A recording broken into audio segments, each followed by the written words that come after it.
Une jeune mariée, condamnée à la potence, souriait comme si elle connaissait un secret que le monde ignorait.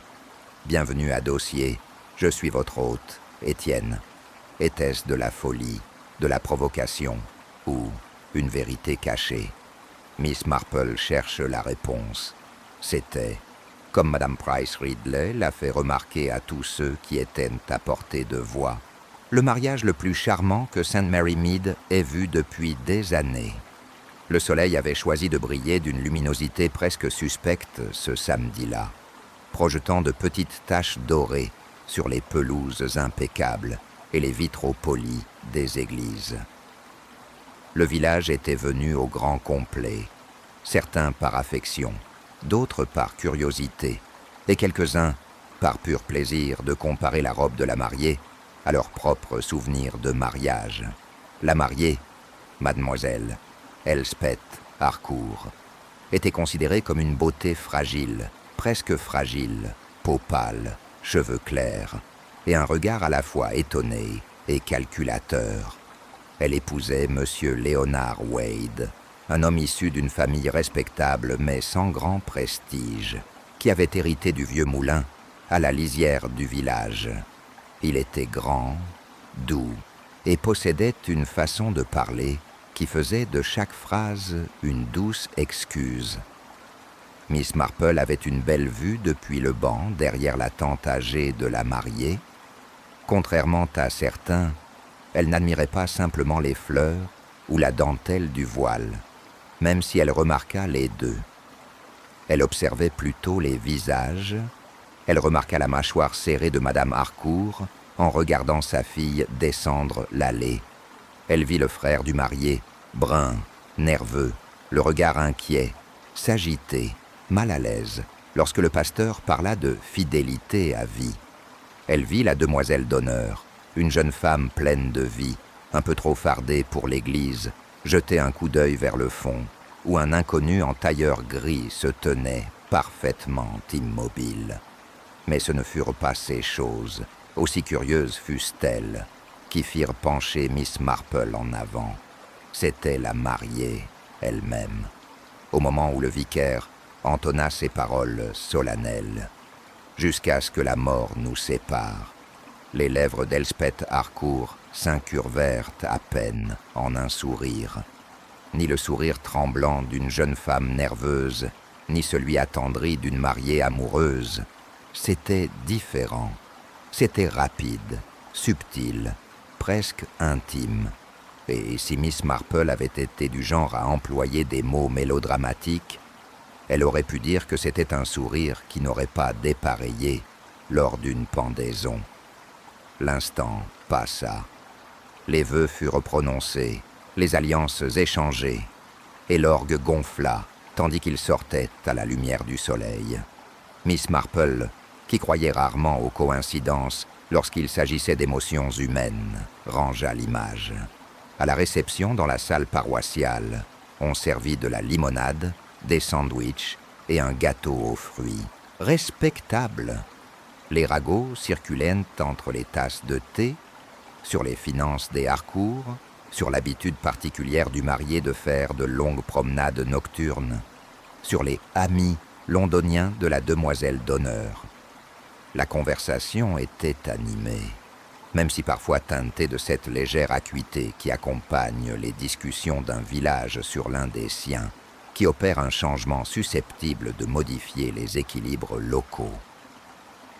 Miss Marple se déplaçait discrètement d'un groupe à l'autre, sans s'imposer, se contentant d'écouter. Elle apprit qu'Elspeth avait été fiancée à un autre homme, un certain Daniel Royce, qui avait quitté le village brusquement 2 ans auparavant. Elle apprit que le testament du père du marié avait suscité une certaine amertume. Elle apprit aussi que l'oncle de la mariée, le major Harcourt, avait été vu en train de se disputer avec Leonard Wade la semaine précédente, près du moulin. Pourtant, lorsque le couple s'éloigna dans une voiture décorée de rubans, il y eut des rires, des confettis, et rien dans l'air ne suggérait que dans 2 semaines, St. Mary Mead ne discuterait pas de la couleur du bouquet de la mariée, mais de la couleur de son alibi. Pour Miss Marple, cependant, ce sourire, si déplacé, était déjà le germe d'un soupçon. La nature humaine, elle le savait, était comme les fleurs du cimetière. Ses racines étaient no plus profondes qu'on ne le pensait, et certaines poussaient dans un sol plus sombre que d'autres. S'ensuivit une semaine de beau temps, de celle qui incite même le jardinier le moins enthousiaste à tâter les massifs et à faire des remarques sur les rosiers. Miss Marple, assise près de la fenêtre avec son tricot en fin d'après-midi, vit le chariot du deuil s'arrêter bien avant son arrivée. Elle ne parlait pas littéralement, bien sûr. Ce qu'elle vit, c'était Madame Hart, la postière, marchant plus vite que d'habitude, son sac serré, comme s'il contenait quelque chose qui risquait de se détacher. Et derrière elle, M. Badger de l'épicier, qui ne se pressait jamais pour quoi que ce soit, sauf pour des nouvelles. Ils n'étaient pas ensemble, et pourtant leurs pas cadrent. Une telle synchronicité, à Saint. Mary Mead menait rarement à quelque chose d'agréable. Lorsque Miss Marple arrive au bureau de poste, soi-disant pour acheter des timbres, en réalité pour se tenir tranquillement là, où les conversations vous tombaient dessus, une petite file d'attente attendait déjà, sans lettres. Madame Hart, avec toute la solennité d'une femme, chargée par la Providence de distribuer enveloppes et révélations, venait de dire « Trouvez à l'écluse, ma chère », à Madame Price Ridley, qui avait pâli, ce qui était inadmissible pour une femme de son teint. Pauvre Monsieur Leonard Wade, et si peu de temps après son mariage, noyé. On a appelé le docteur Haydock, mais vous savez comme l'eau est trompeuse. Le gendarme est allé chercher l'inspecteur Slack. Il y eut une légère inspiration, le souffle collectif d'un village qui avait pressenti l'approche d'un orage et voyait maintenant le premier éclair. Personne ne pleura. Le chagrin, comme la pluie, viendrait plus tard dans l'intimité des cuisines. Au comptoir, Miss Marple demanda des timbres de 6 pence et murmura quelque chose sur la dangerosité de la rivière à cette époque de l'année. Elle ajouta, d'un léger mouvement de tête qui donnait l'impression de parler en l'air, que les jeunes hommes avaient tendance à surestimer leur adhérence sur des pierres glissantes. Madame Hart, encouragée par cette agréable douceur, se pencha et confia, uniquement pour le bien de Miss Marple, et malheureusement pour toute la salle, que le garçon du village qui l'avait trouvé avait été envoyé se coucher et que le sergent Lake était déjà allé au moulin annoncer la nouvelle à la mariée. Ce que dirent ensuite les gens fut étrange. Certains remarquèrent les promenades nocturnes de Léonard, comme si l'obscurité elle-même était devenue complice. D'autres hochèrent la tête devant la chance de la famille Harcourt.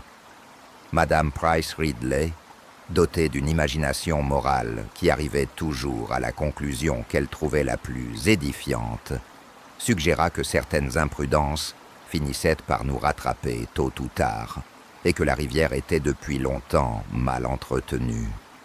M. Badger, incapable de résister à l'attrait de la précision, raconta à la salle en silence que la chaîne de l'écluse s'était emmêlée autour de la botte de Léonard. Comme si elle attendait, ajouta-t-il, car une histoire est meilleure avec une pointe de malice dans le mécanisme. Miss Marple ne corrigea personne. Elle remercia Madame Hart pour les timbres, fit remarquer que les dahlias étaient précoces cette année, et rentra chez elle par le long chemin, par le chemin où le cerfeuil sauvage poussait haut, et où des enfants bruyants jouaient aux explorateurs. Dans son esprit, l'église, les vœux et ce sourire étrange flottaient et s'installaient à côté du mot « noyé » avec un réconfort surprenant, comme si ce mot leur avait réservé une place depuis toujours. Ce n'était pas qu'elle croyait à la prémonition, elle croyait aux gens Et les gens, d'après son expérience, se révélaient plus souvent qu'ils ne le pensaient. Elle s'arrêta au coin où le ruisseau du moulin tournait, coulant limpidement sur des pierres peu profondes, avant de se rassembler, plus sombre et plus déterminée, vers l'écluse. Une corde barrait maintenant le chemin, et un jeune agent, la lèvre inférieure grave, la gardait. Au-delà, elle distinguait des silhouettes qui se déplaçaient avec cette attention délibérée qui accompagne les affaires officielles aux portes de la mort. L'inspecteur Slack arriva sous ses yeux, vif comme un vent de janvier, son chapeau à l'angle qu'il avait toujours en cas de meurtre ou de scandale mineur. Slack ne détestait pas Miss Marple. Il détestait sa façon de troubler la surface des choses qu'il préférait lisses. Il incline son chapeau, sans chaleur, en passant. Plus tard, alors que l'après-midi s'orientait vers le soir et que le village s'installait dans l'attente, des voix commencèrent à s'affairer. Miss Marple apprit qu'Elspeth Wade avait reçu la nouvelle avec un calme qui effraya la servante et impressionna le médecin. Elle ne s'était pas évanouie. Elle n'avait pleuré que lorsqu'elle fut seule avec sa mère. Elle avait dit, selon le cousin de Madame Hart, qui connaissait la tante de la servante, que Léonard avait dû glisser et qu'il avait toujours été négligent avec le vieux fer et les chaussures neuves. Il y avait dans ses paroles une rigueur que certains trouvèrent admirable, d'autres suspecte. Madame Bantry, qui ne cachait jamais ses sentiments et les modérait rarement, dit à Miss Marple par-dessus la haie ce soir-là qu'il y avait quelque chose de froid chez cette fille, et que son propre Henry avait dit la même chose des mariées londoniennes. Elles apportent leur météo, Jane. Miss Marple écoutait, repensant au sourire d'Elspeth, et elle disposa mentalement 2 photographies côte à côte, la mariée avec sa bouche secrètement courbée sous un voile, et la veuve aux yeux secs, déclarée courageuse. Quand les images se superposent trop nettement dans la vie, il faut se demander qui les a encadrées. Le matin, on apprit officiellement qu'une enquête serait ouverte. Le docteur Haydock, sommé de déclarer les dégâts causés par l'eau, fut entendu dire à M. Clément qu'il était toujours fastidieux de distinguer ce que la nature avait accompli de ce qu'elle avait bien voulu dissimuler. Mademoiselle Marple sortit tôt, sachant que le chagrin fait une étrange musique de portes et de bouilloires, et que les premiers mouvements d'un village après la nouvelle portent, avec un peu de patience, la vérité sur un fil. Chez le boucher, Owen, le frère de Léonard, achetait des lardons, car le chagrin, par indifférence, n'empêche pas la faim. Owen avait l'air d'un homme qui n'a pas dormi, les yeux rouges, la mâchoire serrée, à force de formuler des phrases inflexibles. Il dit au garçon boucher qu'il s'occuperait des comptes du moulin. Lorsque le garçon exprima une vague sympathie, Owen dit brusquement « Il n'a jamais su réparer une chaîne. Il préférait utiliser de la ficelle plutôt que de payer un forgeron. » Il sembla regretter d'avoir parlé sur le champ. Miss Marple, qui avait choisi un modeste morceau d'agneau et l'avait soigneusement emballé dans du papier, se trouvait au comptoir à côté de lui et murmura que les hommes pouvaient être très bizarres dans leurs économies domestiques. Mon père a un jour insisté pour attacher une barrière avec un lacet. Cela a duré exactement le temps d'un orage.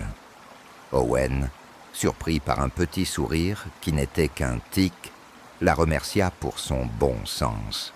Il partit avec son paquet tenu à 2 mains, comme pour l'empêcher de s'échapper, et la cloche tinta derrière lui, avec une impertinence qui fit tomber 3 têtes.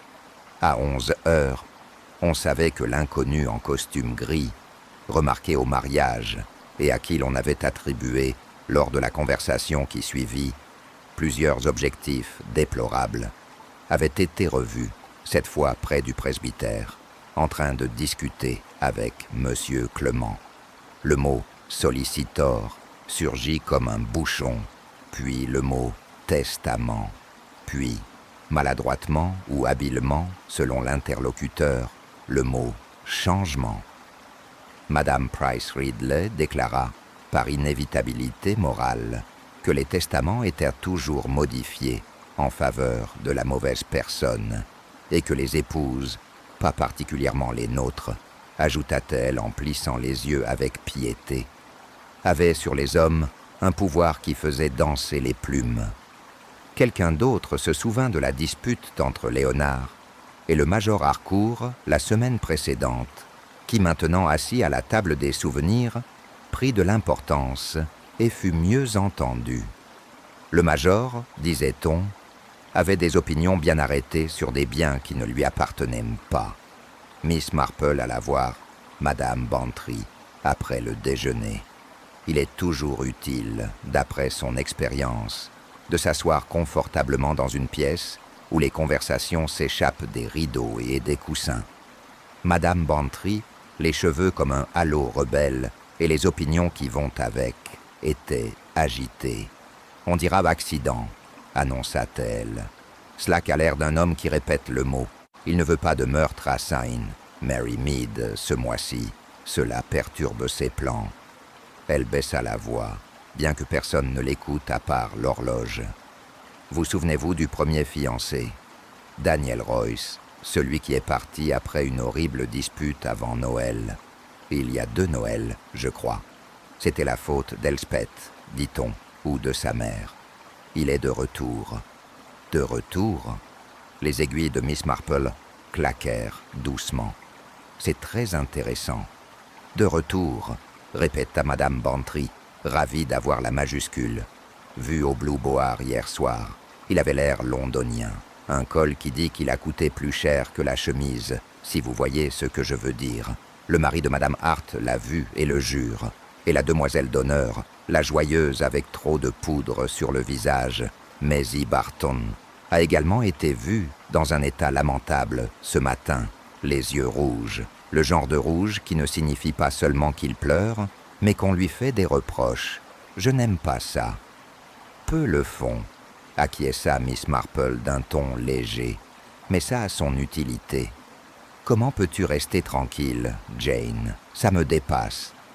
L'âge, dit Miss Marple, comme si elle recommandait un tonique. En fin d'après-midi, l'inspecteur Slack avait fait comme prévu et visité le moulin. Il en ressortit les lèvres pincées, ce qui suggéra à ceux qui le connaissaient qu'on lui avait présenté un récit bien ficelé et qu'il n'appréciait pas qu'il l'apprécie. Le bruit se répandit qu'Elspeth avait expliqué l'habitude de Léonard de descendre seul à l'écluse pour réfléchir. Une habitude que les personnes soupçonnées d'être sûres d'elle voulaient attribuer à d'autres. Elle avait également dit qu'il avait été troublé ces derniers temps, sans toutefois préciser de quoi. Sa mère, en tant que cœur, ajouta que les hommes ayant des responsabilités s'inquiétaient et que Léonard avait presque vénéré le sol sur lequel Elspeth avait marché. Quelqu'un ajouta que le culte n'empêchait pas la maladresse avec les chaînes. À l'heure du thé, Sain. Mary Mead était presque convaincue qu'une tragédie s'était produite là où le talon d'un homme avait rencontré des algues. Miss Marple ne but pas son thé immédiatement. Elle le laissa refroidir en réfléchissant à une phrase qu'elle avait entendue un jour d'une femme de chambre de la grande maison qui avait dit du prétendant d'une amie « Il pense avec ses pieds ». Le diagnostic était précis. Leonard Wade ne donnait pas l'impression à Miss Marple d'être un homme qui pense avec ses pieds, ni un homme qui se rendait à l'écluse pour éprouver des émotions en solitaire. Elle l'avait observé esquiver prudemment les conversations lors du mariage, s'excusant d'avance des opinions qu'il pourrait ne pas exprimer. De tels hommes ne recherchent pas l'eau sombre pour s'y confier. Ils s'effacent devant la parole des autres. À la tombée de la nuit, le village alluma ses lampes et construisit, comme toujours, de petites pièces sûres où se livrer à ses spéculations. Miss Marple ayant posé son tricot, lissa la petite nappe blanche par habitude et contempla le carré de jardin où la nuit tombe la première. Elle pensa à la remarque rapide d'Owen sur la ficelle et les forgerons, au notaire du presbytère, aux yeux rougis de la demoiselle d'honneur, à la chaleur publique et aux dettes privées du major, et à un londonien qui avait peut-être attendu que les vœux soient prononcés pour se replonger dans un récit qu'il avait quitté. Ce qui lui vint à l'esprit, lorsque le premier papillon embrassa la fenêtre et fit entendre un léger tapotement comme une question timide, fut ce sourire aux mots jusqu'à la mort. On souriait aux choses difficiles pour de multiples raisons. La bravade, l'amertume, le souvenir d'une victoire. Parfois, on souriait parce qu'on venait de lui donner la permission d'être soi-même. Miss Marple, qui avait passé sa vie à voir des visages à l'église qui ne correspondaient pas au cantique, comprenait qu'un sourire pouvait être le plus beau des alibis. Offert trop tôt, complètement mal interprété, l'enquête aurait lieu demain. Slack s'y présenterait avec un accident soigneusement plié en poche.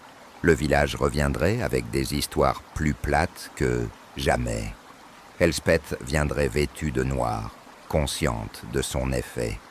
Et Miss Marple, qui préférait les vêtements simples et les pensées tranchées, s'assiérait là où elle pourrait voir les mains aussi bien que les visages.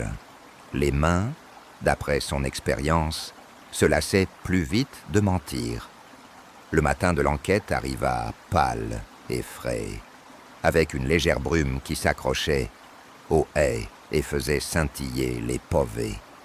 St. Mary Mead avait l'atmosphère feutrée d'une scène avant le lever du rideau. Chacun connaissait son rôle, même si certains le disaient plus fort que d'autres. La salle paroissiale avait été aménagée à la hâte pour l'audience du coroner, la gaieté habituelle des banderoles et des affiches paroissiales, remplacées par l'austère odeur du bois poli et du papier. Des rangées de chaises faisaient face à la table du coroner, et déjà les gens commençaient à affluer, certains par devoir, la plupart par soif de détails. Miss Marple arriva discrètement, son chapeau simple et ses gants soigneusement pliés, lui donnant l'air de quelqu'un venu observer la procédure, rien de plus. Elle trouva une place, à quelques rangs du premier rang, avec une vue dégagée sur le banc des témoins. Madame Bantry s'assit à côté d'elle, murmurant du ton de quelqu'un qui ne peut s'empêcher d'assaisonner un plat avant de le servir. « Ce sera un accident », murmura-t-elle, à moins que quelqu'un ne dise quelque chose qu'il ne faut pas. Miss Marple inclina légèrement la tête, comme pour acquiescer, mais son regard parcourut avec une exactitude douce les visages rassemblés. Elspeth Wade arriva la dernière, escortée de sa mère et du major. Elle était entièrement vêtue de noir, son voile suffisamment fin pour souligner les contours de son visage, mais juste assez épais pour rendre son expression indéchiffrable. Ses mouvements étaient mesurés, de sorte qu'ils ne dérangeraient pas une seule épingle à son chapeau. La mâchoire du major était serrée, comme ceux qui ressentent beaucoup, mais préfèrent le constater par leurs os plutôt que par leurs mots. Miss Marple remarqua le léger délai avant qu'Elspeth ne s'assoie, un demi-battement de cœur immobile, comme si elle prenait la mesure de la pièce. L'inspecteur Slack se déplaçait rapidement entre les témoins et le coroner, discutant à voix basse. Il y avait une volonté presque tangible de maintenir l'ordre dans les débats. Elle transparaissait dans son attitude, dans les réponses sèches qu'il donnait aux questions désinvoltes. Il commença par appeler le jeune Billy Johnson, le garçon qui avait découvert le corps, sa petite silhouette éclipsée par la chaise du témoin. Le récit de Billy était simple. Son père l'avait envoyé vérifier les filets près de l'écluse tôt ce matin-là, et il avait vu quelque chose coincé sous la chaîne. Pressé de questions, il répondit que c'était un pied, puis un homme entier, et qu'il courait ensuite chercher son père. Sa voix trembla lorsqu'on lui demanda s'il connaissait M. Wade, mais il parvint à répondre « Oui, monsieur », sans plus. Le docteur Haydock le suivit, d'un ton vif mais non dénué de sympathie. Il exposa ses conclusions sans détour. Mort par noyade, corps retrouvé avec la chaîne de l'écluse enroulée autour de la botte gauche. Aucune trace de lutte, aucune trace de violence. Mais, il hésita ici, l'eau pouvait cacher bien des choses. Lorsqu'on lui demanda directement s'il s'agissait d'un accident, il répondit « Certainement.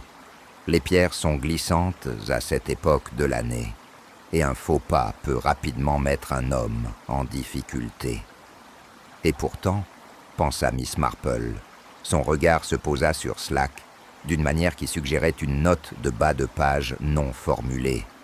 Owen Wade fut le suivant. Assis, raide, il répondait aux questions avec une précision qui laissait peu de place aux explications. Oui, Léonard se promenait souvent la nuit. Oui, il était déjà allé à l'écluse. Non, il n'avait aucune raison de penser que son frère était perturbé, même si, pressé, il admit que Léonard semblait plus calme ces derniers temps. Plus calme, songea Miss Marple, était un mot qui signifiait souvent qu'il avait été dit quelque chose qui ne pouvait être retranché. Le coroner appela Elspeth en dernier. La pièce, jusque-là animée par le léger bruit de pas, et la toux étouffée, sembla complètement silencieuse.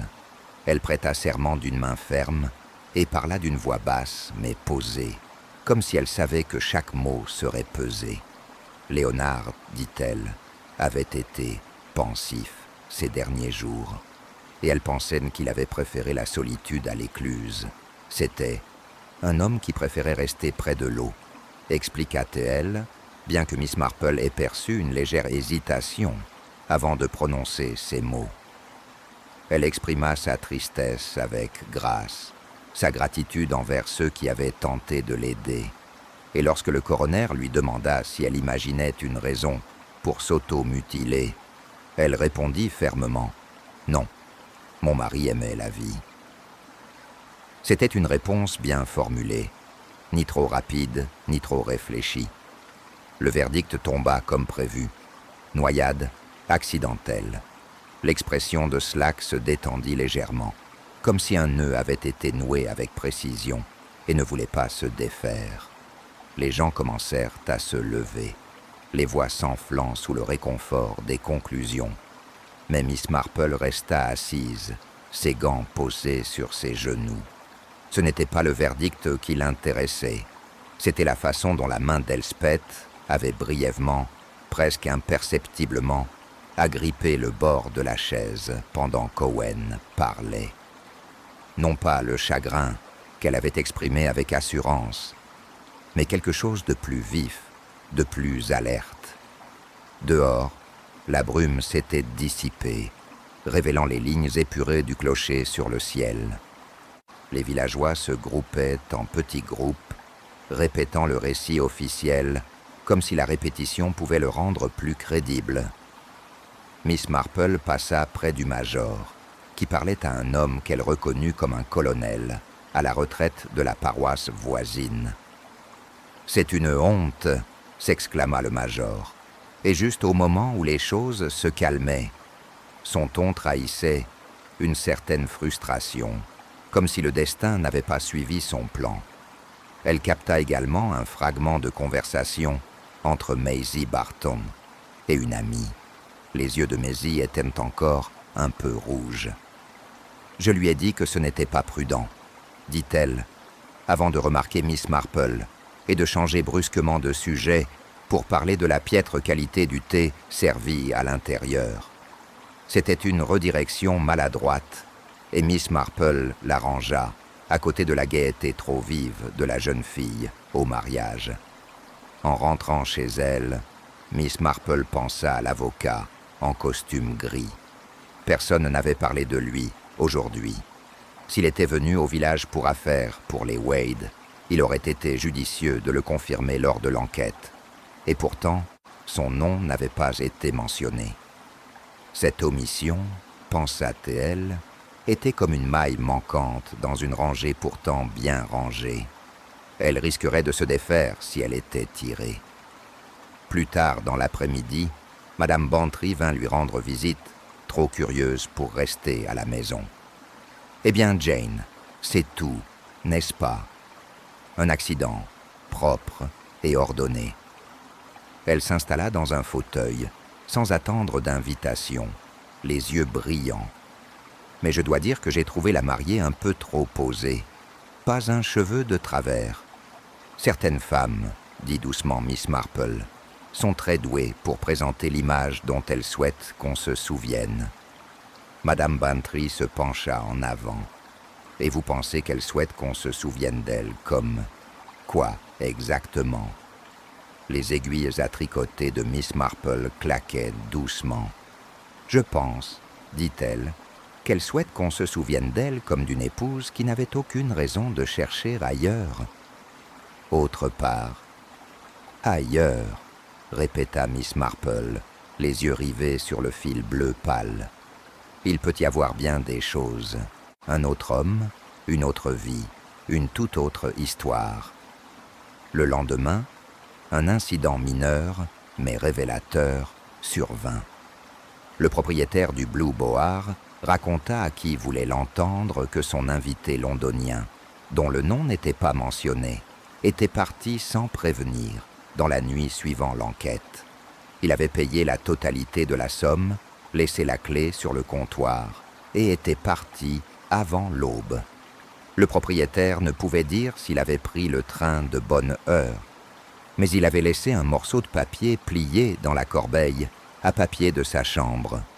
Il était vierge, à l'exception d'une seule initiale, écrite d'une écriture ni négligente ni formelle. À midi, ce détail avait été intégré aux conversations du village, bien que déformé selon le narrateur. Certains disaient qu'il s'agissait d'un mot d'amour, d'autres d'une menace, d'autres encore d'une simple coïncidence. Miss Marple, qui écoutait chez l'épicier, demanda si l'initiale pouvait être celle de Edward, de Eleanor, ou même de Zestat, ce qui fit rire l'épicier et l'écarta. Mais elle pensait déjà à Elspeth, à Owen, à l'absence de Daniel Royce, si tant est qu'il s'agisse de l'homme du sanglier bleu, et au fait curieux que certaines personnes arrivent juste avant un événement et repartent juste après, laissant un vide largement rempli de spéculations. Ce soir-là, elle fit une promenade tranquille au bord de la rivière, l'eau coulant avec un calme trompeur sous la lumière déclinante. La chaîne de l'écluse avait été réparée. Elle brillait faiblement, une nouveauté qui contrastait avec les pierres qui l'entouraient. Elle resta là un moment, pensant à la rapidité avec laquelle on pouvait être entraîné sous l'eau, à la façon dont on pouvait démêler un nœud à la main, si la main savait de quoi il s'agissait. Et elle repensa aussi au regard impassible d'Elspeth lors de l'enquête et au sourire délicat qu'elle avait arboré le jour de son mariage. Entre le grincement métallique de la chaîne et le silence du courant, Miss Marple décida que le verdict était bon pour le village, mais pas pour la vérité. La vérité, soupçonnait-elle, évoluait encore sous la surface, saisie pour l'instant, mais pas encore révélée au grand jour. En se retournant vers chez elle, elle remarqua du mouvement sur la rive opposée, une silhouette immobile parmi les saules, à moitié cachée dans l'ombre. Un instant, elle crut qu'il s'agissait peut-être du Londonien de retour, mais lorsque la silhouette s'éloigna, elle prit la démarche d'un jeune homme, hésitant à se montrer. Cela suffisait à lui rappeler que dans les petits espaces, les secrets ne restaient pas immobiles. Ils se mouvaient comme l'eau, changeant de forme à chaque regard. La silhouette de l'autre côté de la rivière hanta les pensées de Miss Marple longtemps après son retour à la maison ce soir-là. Elle n'en parla à personne, pas encore. D'après son expérience, les moments à peine perçus avaient tendance à s'éclaircir lorsqu'on les laissait mûrir, comme des poires dans un placard. Mais elle ne pouvait s'empêcher de se demander qui, à Saint, Mary Mead, pouvait prendre la peine de se tenir tranquillement près des saules par une nuit fraîche, à observer l'écluse comme si elle pouvait en tirer autre chose que de l'eau. Le lendemain matin, le village s'affairait déjà à faire le ménage. On parlait d'événements caritatifs, de la collecte pour le toit de l'église et de la possibilité que la femme du pasteur organise finalement sa fête annuelle. Pourtant, sous ces bavardages polis, un courant plus fort coulait, une fascination pour l'idée de l'étranger londonien qui s'était éclipsée après l'enquête. Les gens spéculaient librement dans les files d'attente des magasins, leur théorie étant si complexe qu'elle n'avait plus grand-chose à voir avec la réalité. Certains le présentaient comme un amant méprisé, d'autres comme un créancier, d'autres encore comme un détective privé de la ville. Miss Marple écoutait sans approuver aucune version. Et lorsque Madame Price Ridley déclarait au comptoir de la mercière que rien de bon ne sortait jamais de l'arrivée d'hommes juste avant un décès, Miss Marple se contenta de lui demander si elle se souvenait de l'année de la retraite du révérend, lorsque son neveu était arrivé pour l'été et était reparti sans même un mot. Cette histoire n'avait pas fait scandale, seulement un procès de chien de berger.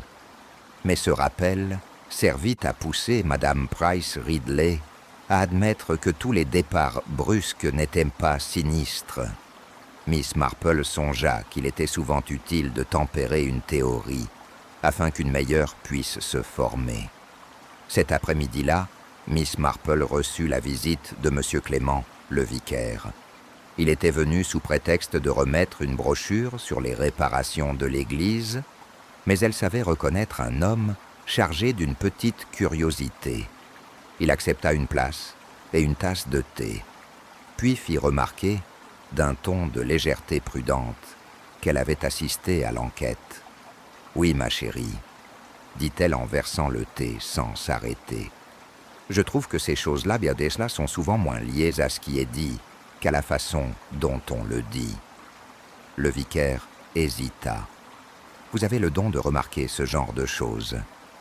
Je reste souvent assise sans bouger, » répondit-elle. « Et les gens parlent beaucoup, si on le leur permet. » Il sourit, mais son sourire s'estompa rapidement. L'homme en costume gris, que vous avez peut-être remarqué au mariage, est venu me voir avant l'accident. Avocat, comme vous l'avez sans doute deviné. Il était en relation avec Leonard Wade, même s'il ne m'a pas donné de détails. Il me demandait si je pouvais confirmer la personnalité de M. Wade et de sa future épouse. Je lui ai dit ce que je pouvais, rien de méchant, bien sûr. Il semblait satisfait. C'était 2 jours avant la mort de Léonard. Et tu ne l'as pas revu depuis ? Non. Et je le mentionne seulement parce que... Eh bien, il a clairement indiqué que l'affaire était urgente.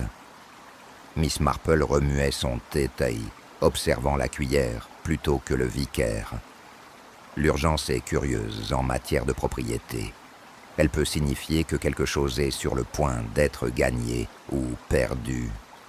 Le vicaire soupira, comme soulagé d'avoir dit cela à voix haute. Il partit peu après, laissant à Miss Marple l'image d'un homme arrivant au village pour régler une affaire importante, mais dont l'affaire était rendue caduque ou achevée par une mort subite. Ses réflexions furent interrompues plus tard dans la journée, lorsqu'elle rencontra Maisie Barton près de la poste. La gaieté de la demoiselle d'honneur au mariage avait laissé place à une vivacité prudente.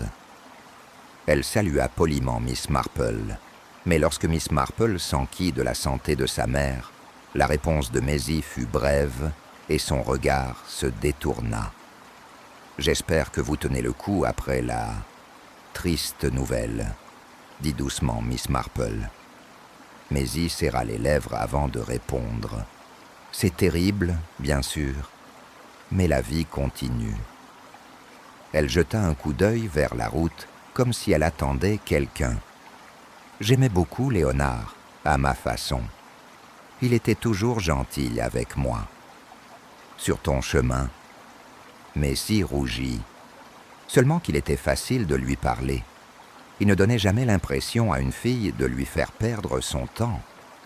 Son regard se posa au sol. Bon, je dois bien commencer. C'était un échange anodin, mais Miss Marple sentait le poids de l'expression « sur mon chemin ». Les gens trahissent souvent davantage par leur silence. Elle rangea cette phrase dans son souvenir, à côté des yeux rougis de Maisie, le lendemain de la mort de Léonard. 2 jours plus tard, la pluie tomba, une pluie constante et torrentielle, qui obligea la plupart des gens à rester à l'intérieur. Miss Marple, cependant, avait une raison d'être chez l'épicier et, sur le chemin du retour, elle passa par le chemin qui menait au moulin. Une silhouette s'approcha d'elle, sous un grand parapluie noir et, en se rapprochant, elle vit qu'il s'agissait d'Owen Wade. Il la salua poliment, mais son expression était tendue. « J'imagine que cela a été difficile de régler les choses si tôt », a-t-elle déclaré. Il eut un petit rire sans humour. « Difficile, oui, et ce n'est pas facilité par les préférences de ma belle-sœur. » Miss Marple s'accorda une pause compatissante. « Comme ? » Elle insiste pour que le moulin reste tel quel, sans rien toucher. Elle dit que c'est ce que Léonard aurait souhaité. Mais il y a des comptes à régler, des réparations à faire. Je ne peux plus rien faire sans son consentement. Puisqu'elle est sa veuve, dit doucement Miss Marple. Owen serra les dents. Exactement. Et elle semble croire que le sentiment empêchera la pluie de tomber. Il passa à autre chose, lui laissant l'impression d'un homme privé de ce qu'il estimait lui être dû. Ceci, ajouté au récit du vicaire sur la visite du notaire, laissait entrevoir un nœud de problèmes financiers sous-jacents à cette tragédie polie. Ce soir-là, assise au coin du feu avec son tricot, Miss Marple considérait l'enchevêtrement de Fields, l'étranger londonien, l'urgence immobilière, la frustration d'Owen, le chagrin discret de Maisie, la tension visible du major, et Elspeth elle-même, sereine, posée et souriante le jour de son mariage, à l'évocation de la mort. Chaque morceau, pris séparément, était banal, mais ensemble, ils formaient un motif encore incomplet. Elle avait appris depuis longtemps que les gens tuaient rarement pour des raisons vraiment nouvelles. Les motivations étaient presque toujours les mêmes: l'amour, l'argent, la peur, la vengeance. Tout l'art consistait à distinguer celui qui avait été invité à la table et celui qui avait attendu dehors sous la pluie. La pluie s'est calmée le lendemain matin, et avec elle, un autre élément du scénario s'est reproduit. M. Pritchard, qui tenait la petite boutique du marchand de journaux, a mentionné nonchalamment, tandis qu'elle payait son journal, qu'il avait vu le major 2 soirs auparavant, marchant vers la gare, bien après la tombée de la nuit. Il portait une petite valise et était revenu sans elle, lorsque Miss Marple lui a demandé si quelqu'un était attendu dans le train. En retard. M. Pritchard a secoué la tête. Pas à ma connaissance, mais le train de Londres passe à cette heure-là. En rentrant chez elle, Miss Marple sentit l'air s'aiguiser. Un visiteur disparut sans prévenir. Une valise emportée. Une veuve exigeant la préservation de la maison. Ce n'étaient mais pas des événements fortuits. C'étaient les mouvements d'une danse silencieuse dont les dernières pas n'avaient pas encore été révélées. Elle y pensait encore lorsqu'elle atteignit le portail de son jardin et remarqua, posé soigneusement sur la rampe supérieure, un gant humide. Il était en cuir de chevreau fin, du genre qu'une femme prudente posséderait, et à l'intérieur se trouvait une légère trace de parfum, de l'eau de lavande. Personne au village n'utilisait ce parfum, sauf Elspeth Wade. Miss Marple le garda un instant, puis le déposa soigneusement sur la table de son entrée. Ce n'était pas le genre d'objet qu'on perd par accident. Dans le silence de son salon, la pluie ruisselant des avant-toits, elle repensa à la silhouette près des saules, au notaire londonien, et au moment de l'enquête où la main d'Elspeth s'était resserrée sur la chaise.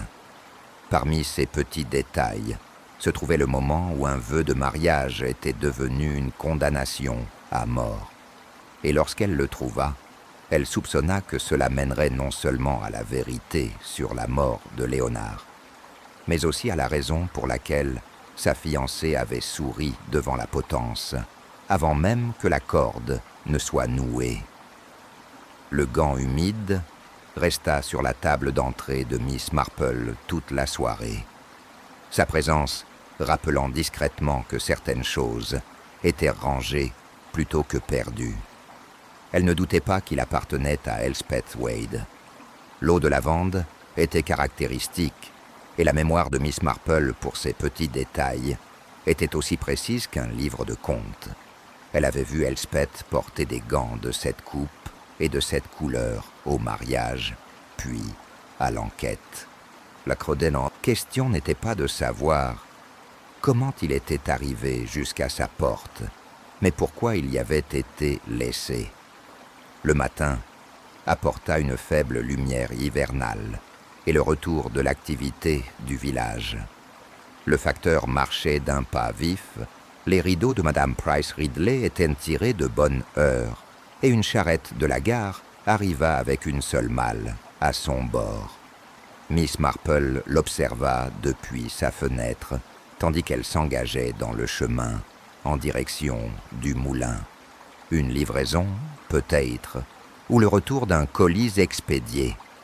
Elle se demanda, avec la satisfaction tranquille de quelqu'un qui trace une broderie, si cela pouvait avoir un lien avec la petite malle que le major avait apportée à la gare quelques jours auparavant. En milieu de matinée, elle eut une raison, apparemment innocente, de se rendre au moulin. Une boîte de tourteaux, emballée dans du papier kraft et ficelée, lui offrait à la fois un bus et cette courtoisie indéfectible qui rendait les visites bienvenues, même en période de deuil. La servante, pâle et raide dans sa robe noire, la fit entrer et la conduisit au petit salon. Elspeth était assise près de la fenêtre, la lumière dessinant son profil délicat. Elle se leva à l'entrée de Miss Marple, l'air calme mais sans chaleur. « C'est très gentil de votre part, Miss Marple, » dit-elle en acceptant le gâteau. « J'ai bien peur que nous ayons reçu plus de visiteurs que je ne peux en compter. »« J'en suis sûre, ma chère, » répondit Miss Marple en s'asseyant sans qu'on lui demande. On oublie le stress de tous les préparatifs nécessaires quand on n'est pas au milieu. Elspeth esquissa un léger sourire, comme pour répondre à une remarque qu'elle n'avait aucune envie de poursuivre. Oui, il y a beaucoup à régler. Les affaires de Léonard étaient quelque peu embrouillées. J'ose dire, les questions de propriété peuvent être ainsi. Même ici, au village, on entend dire qu'une maison ou un lopin de terre peut devenir une question assez épineuse. Le regard d'Elspeth se porta brièvement sur le buffet, où une pile de papiers soigneusement reliés reposait. « Il n'y a rien de litigieux, » dit-elle un peu trop vite. « Juste les choses habituelles, des comptes, quelques dettes, de la correspondance. »« Et des visiteurs, » ajouta doucement Miss Marple. « Nous en recevons de temps en temps. Je me demande si votre récent visiteur de Londres a pu terminer ses affaires. » Le silence qui suivit était à peine perceptible, mais il était là. Elspeth prit la tasse de thé à côté d'elle, pourtant vide, et la reposa. J'ai bien peur de ne pas comprendre ce que vous voulez dire. »« Oh, je me trompe peut-être, » dit Miss Marple d'un ton doux, les mains jointes sur ses genoux. On entend des choses en passant. Ça doit être difficile, avec tant de gens qui posent des questions. Une lueur vacilla dans les yeux d'Elspeth, de l'agacement, vite évanoui. « Oui, c'est vrai, » dit-elle d'une voix froide. « J'espère que vous me pardonnerez, mais j'ai beaucoup de retard dans mes lettres. Merci encore pour le gâteau. » Miss Marple se leva, présenta une fois de plus ses condoléances et partit avec toute la courtoisie requise. Elle ne souhaitait pas insister davantage aujourd'hui. Un poisson ne remonte pas si on tire trop fort sur la ligne. Sur le chemin du retour, elle rencontra Madame Bantry, dont le talent, pour apparaître là où l'on pouvait trouver des nouvelles, était presque aussi développé que celui de Mademoiselle Marple. « Je viens de voir Maisie Barton près de High Street, » dit-elle, les joues rosies par l'air frais. Elle avait l'air d'être sur le qui-vive, et elle discutait ouvertement avec Owen Wade, sans détour, sans vouloir porter de jugement. Ce n'était pas vraiment une conversation de beaux-frères. « Vraiment, » murmura Miss Marple, se pencher tout près, rire pour rien, tout le spectacle. Si le pauvre Léonard pouvait voir. Madame Bantry secoua la tête. Bien sûr, c'est peut-être juste de la sympathie, mais je n'ai jamais vu la sympathie ressembler à ça. Miss Marple reconnut l'intérêt et poursuivit son chemin, l'image se dessinant dans son esprit. Une jeune veuve, un beau-frère aux rancœurs profondes et une demoiselle d'honneur épris du défunt. De tels arrangements pouvaient vite basculer, surtout lorsque biens et affections se croisaient. Ce soir-là, alors qu'elle gardait le feu, on frappa à sa porte. C'était le vicaire, chapeau à la main, l'air désolé. « Je suis désolé de vous déranger, Miss Marple, mais il y a eu un oubli sur le porche de l'église aujourd'hui. Vous saurez peut-être quoi en penser. » Il sortit un petit mot plié, au papier bon marché et à l'écriture rapide. Il ne contenait que 5 mots. Ce n'était pas un accident. Demandé à eux, Miss Marple l'accepta sans surprise apparente, même si son esprit s'emballa aussitôt. Qui a trouvé ça? Madame Hart, juste avant les vêpres. Elle a cru à une blague idiote et me l'a apportée. Je ne comprends pas qui pourrait écrire une chose pareille. Moi non plus, pas encore. Miss Marple lissa le papier sur sa table, les yeux fixés sur la dernière lettre. Elspeth, ou quelqu'un d'autre censé être Elspeth. Le lendemain matin, elle se rendit à la poste, non pas pour des timbres cette fois, mais pour parler à Madame Hart. « Un mot bien étrange, ma chère, » commença-t-elle. « Vous souvenez-vous si quelqu'un traînait près du porche hier ?» Madame Hart pinça les lèvres. « Je ne flânais pas vraiment. Maisie Barton est passée juste avant, disant qu'elle attendait quelqu'un, sans préciser qui. Et le jeune Billy Johnson est passé en courant, mais il court toujours. Oh, et le major, lui, il ne s'est pas arrêté. Maisie portait-elle quelque chose? Un sac de course, apparemment plein. Miss Marple la remercia et partit, réfléchissant à cela. Un sac de course était un excellent moyen de dissimuler un petit objet, comme un mot plié, jusqu'au moment où il pourrait être placé. Et Maisie, avec ses relations avec la mariée et les Wade, avait de bonnes raisons d'en savoir plus qu'elle ne le devrait. Dans l'après-midi, les rumeurs sur Owen et Maisie s'étaient répandues suffisamment pour atteindre même M. Pritchard, chez le marchand de journaux, qui raconta les avoir vus marcher ensemble vers le sentier de la rivière. Ce n'est pas le genre de conversation polie habituelle, ajouta-t-il d'un air entendu. Miss Marple rentra chez elle par le plus long chemin, passant le tournant qui menait à l'écluse. L'eau y était abondante suite aux pluies récentes. et la chaîne réparée brillait sous la faible lumière du soleil.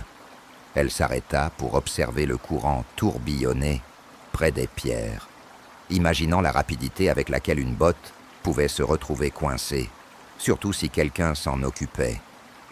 Alors qu'elle se tenait là, elle entendit un léger craquement de pas sur le sentier derrière elle.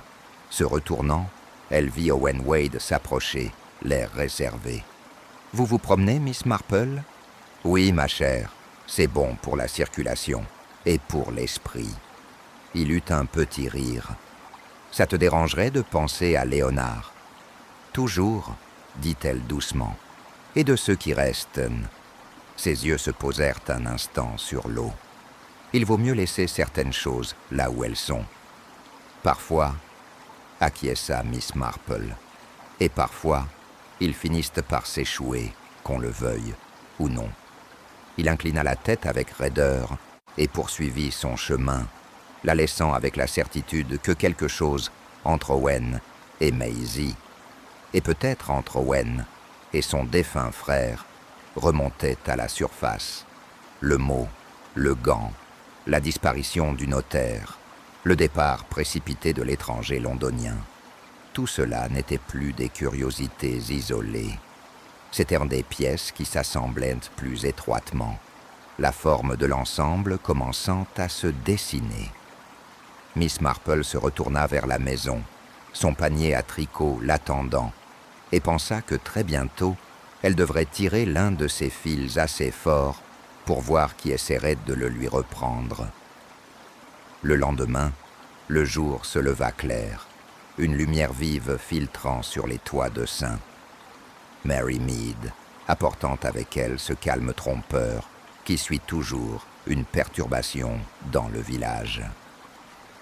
Les gens avaient commencé à bouger, du moins en apparence, mais Miss Marple savait qu'il n'en était rien. Elle avait depuis longtemps observé que les ragots pouvaient s'apaiser tout en gagnant en puissance, comme un bouillon qu'on laisse mijoter. Elle passa la matinée dans son jardin, taillant des rosiers, avec une patience délibérée qui donnait à ses voisins l'impression qu'elle n'avait rien d'autre en tête. En réalité, elle réfléchissait aux mots laissés sous le porche de l'église et au fait que son auteur, sinon son sujet, se trouvait presque certainement encore à quelques pas de son portail.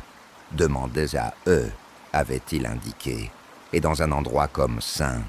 Mary Mead, une telle initiale était à la fois trop évidente et trop facile à manipuler. Peu après midi, elle se dirigea vers High Street, soi-disant pour récupérer un colis chez le drapier. Son itinéraire, cependant, la conduisit devant le cottage Barton. Maisie était sur le pas de la porte, peinant à soulever un panier de linge, le visage rouge de fatigue, ou peut-être d'une autre cause. « Bonjour, ma chère », dit Miss Marple en marquant une pause. J'admirais le beau temps qui séchait. « Quelle bénédiction, vous ne trouvez pas ?» Maisie hocha la tête, son regard se portant brièvement vers la ruelle. « Oui, c'est vrai.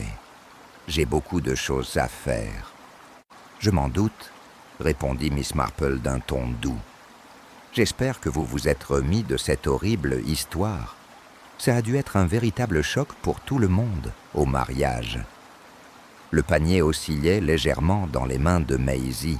« Oui, bien sûr. On ne s'attend pas à ce genre de choses. »« Non, » acquiesça Miss Marple. « On ne le sait pas. Mais je suppose que vous connaissiez M. Wade mieux que la plupart d'entre nous, étant si proche de la famille. » Maisie émit un petit rire, trop aigu pour être naturel. Pas si près. Enfin, les gens parlent. Elle déplaça le panier sur sa hanche.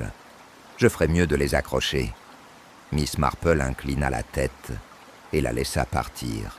Mais elle avait remarqué une lueur, du malaise, peut-être de la culpabilité, dans le regard de la jeune fille. La conscience d'une femme, pensa-t-elle, pouvait être irritée par bien des choses, pas toujours criminelles, mais il était toujours bon de le noter lorsqu'elle se manifestait aussi clairement. Chez le drapier, elle croisa Madame Hart, qui discutait longuement du prix des tissus pour rideaux. « Il a encore augmenté », annonça Madame Hart à l'entrée de Mademoiselle Marple. « Et je ne pense pas qu'il redescendra jamais. »« Oh, Mademoiselle Marple, vous serez intéressée de savoir. » Owen Wade a posé des questions sur l'avocat qui est venu la semaine dernière.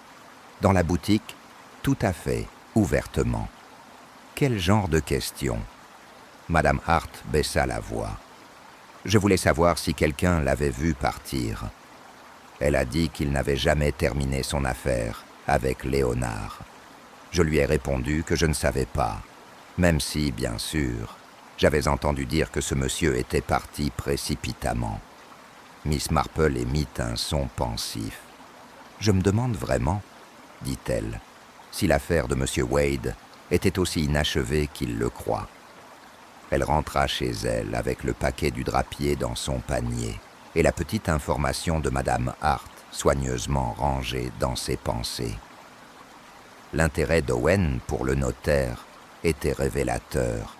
Un homme ne suscite pas de questions, à moins de craindre que les réponses ne lui échappent. Ce soir-là, elle était assise près du feu lorsqu'on frappa à nouveau à sa porte. Cette fois, c'était l'inspecteur Slack, toujours aussi vif. « Bonsoir, Mademoiselle Marple. Je ne vous retiendrai pas longtemps. Je voulais juste que vous le sachiez. L'agent a trouvé une canne d'homme près du chemin de la rivière cet après-midi. Manche sculptée, initiale DR. Il semblerait qu'elle appartenait à ce Daniel Royce, le premier fiancé de votre épouse. Le plus drôle, c'est que personne ne l'a revu depuis la veille de l'enquête. » Miss Marple posa son tricot. « C'est curieux. Et où l'a-t-on trouvé exactement ? » « Près des Saules, en amont de l'écluse, pas là où on le ferait tomber par accident, à moins d'être maladroit ou pressé. » Elle hocha lentement la tête. « Je suppose que vous chercherez Monsieur Royce, alors. »« Nous le sommes, mais pas encore de chance. » Slack lui lança un regard perçant. « Vous semblez toujours remarquer les choses, Miss Marple. Si vous entendez quelque chose... »« Bien sûr, inspecteur, » dit-elle d'un ton doux comme de la crème. Après son départ, elle resta assise un long moment, le feu crépitant doucement. DR, Daniel Royce, était réapparu au village pour disparaître à nouveau, laissant derrière lui un bâton sur la rive même où une silhouette s'était tenue à surveiller l'écluse le soir où elle s'y était promenée. Et si Daniel était présent au village au moment de la mort de Léonard, son absence était désormais aussi flagrante que le mot sur le porche de l'église. Le lendemain matin, un autre événement se produisit. La femme du pasteur passa pour rendre un livre et, au cours d'une conversation polie, mentionna qu'Elspeth Wade était allée au cimetière tôt ce matin-là, seule. Elle se tenait près de la tombe de Léonard, dit Madame Clement. Mais elle ne pleurait pas, juste la regardant, immobile. J'ai failli l'appeler, mais quelque chose m'en a empêché. C'était étrange, Jane. Elle semblait plus écouter que pleurer. Après le départ de Madame Clement, Mademoiselle Marple s'assit à son bureau et dessina un petit schéma dans la marge d'un vieux calendrier. Nom, initiales et quelques mots brefs pour marquer ce qu'elle savait. Elspeth, posée, secrète, gant à ma porte. Owen, griffe, intérêt pour un avocat. Maisie, troublé, possible intermédiaire. Daniel Royce, réapparu, disparu, bâton près des Saules. Avocat, affaire urgente, inachevée, commandant. Déplacement nocturne au poste, affaire disparue, affaire rendue. La situation se resserrait. Il y avait de l'argent quelque part au centre, argent ou propriété, et au moins 2 des joueurs s'entendaient pour dire que le départ de Léonard leur servirait leurs intérêts. Mais lequel des 2 avait planifié cela, et lequel en avait simplement profité? Tard dans l'après-midi, elle reprit le sentier de la rivière, avançant assez lentement. pour observer sans paraître s'attarder. Les saules frémissaient faiblement dans la brise, leurs ombres se déployant sur l'eau. Une silhouette émergea du virage devant elle, Maisie, seule, la tête baissée. Elle sursauta légèrement en apercevant Miss Marple, puis força un sourire. « Bonsoir », dit Miss Marple d'un ton aimable. « En promenade ?»« Oui, j'avais besoin d'air. » Maisie avait les mains enfoncées dans les poches de son manteau. « Je ne reste pas longtemps. » Ils restèrent un moment dans le silence de la rivière. Puis Miss Marple dit, comme si elle méditait, « C'est un endroit dangereux, l'écluse. On peut facilement trébucher. » Le regard de Maisie se porta successivement sur l'eau. « Oui, je suppose que c'est le cas. Surtout si quelqu'un était là pour le voir, » poursuivit Miss Marple d'une voix douce. « Ou pour s'en assurer. » Il y eut une légère inspiration avant que Maisie ne dise « Je ne sais pas ce que tu veux dire. » Elle se retourna vivement, ses pas secs sur le sentier, tandis qu'elle s'éloignait. Miss Marple la regarda partir, certaine maintenant que Maisie en savait plus qu'elle n'osait l'admettre. Restait à savoir si cette connaissance était née de la culpabilité ou de la peur. Mais cela suffisait à lui faire comprendre que le temps de l'écoute attentive touchait à sa fin. Bientôt, elle devrait donner à l'une d'elles l'occasion de se trahir et voir laquelle se trahirait en premier. Le lendemain matin, l'air de Seine, Mary Mead avait cette légèreté et cette fragilité qui faisaient voyager le son plus loin qu'on ne l'imaginait. De sa cuisine, Miss Marple entendait le faible tintement de la cloche de l'église, tandis que le bedeau testait sa corde. Elle préparait son petit déjeuner avec une précision tranquille, ses pensées remontant à la retraite précipitée de Maisie, au bord de la rivière, la veille, au soir. Une jeune fille pourrait fuir les spéculations futiles, mais la rapidité avec laquelle Maisie avait mis de la distance entre elles suggérait quelque chose de plus, soit la peur d'être soupçonnée, soit la peur d'en dire trop. À 10 heures, le village vaquait déjà à ses occupations habituelles. Miss Marple se dirigea vers la grande-rue avec son panier, mais au lieu de se diriger vers l'épicier, elle fit un détour délibéré par la ruelle qui menait au petit bureau d'Owen Wade, au-dessus de la quincaillerie. Elle n'avait pas vraiment l'intention de lui parler, pas encore, mais elle voulait voir si sa porte était ouverte, et surtout, qui allait entrer ou sortir. Elle fut récompensée plus tôt qu'elle ne l'espérait. La porte s'ouvrit, et Owen apparut, en pleine conversation avec le major Harcourt. Les deux hommes avaient l'air de parler bas, mais avec urgence, leurs visages fermés et tournés vers la rue. Lorsqu'ils l'aperçurent, ils se séparèrent avec cette légèreté théâtrale qui trahissait toujours un réflexe coupable. Le major leva son chapeau avec raideur. Owen hocha la tête d'un signe de tête. « Bonjour, messieurs », dit Miss Marple avec une légère gaieté, marquant une pause juste assez longue pour bien montrer qu'elle les avait observés ensemble. Aucun des deux ne proposa d'explication, et elle n'insista pas. Elle poursuivit son chemin, inscrivant cette petite rencontre dans le schéma qui se dessinait dans ses notes. Owen et le major, deux hommes qui avaient de bonnes raisons de détester l'incertitude des affaires de Léonard, avaient manifestement trouvé une cause commune. L'indice suivant arriva sans effort de sa part. Cet après-midi-là, Madame Bantry arriva, les joues rouges et les yeux brillants. « Jane, tu ne devineras jamais. Le notaire londonien n'a été retrouvé, pas ici, bien sûr, mais à Bath. Slack dit qu'il s'y est rendu juste après avoir quitté Saint Mary Mead. Et tu sais quoi d'autre? Il transportait des papiers appartenant à Léonard, des titres de propriété.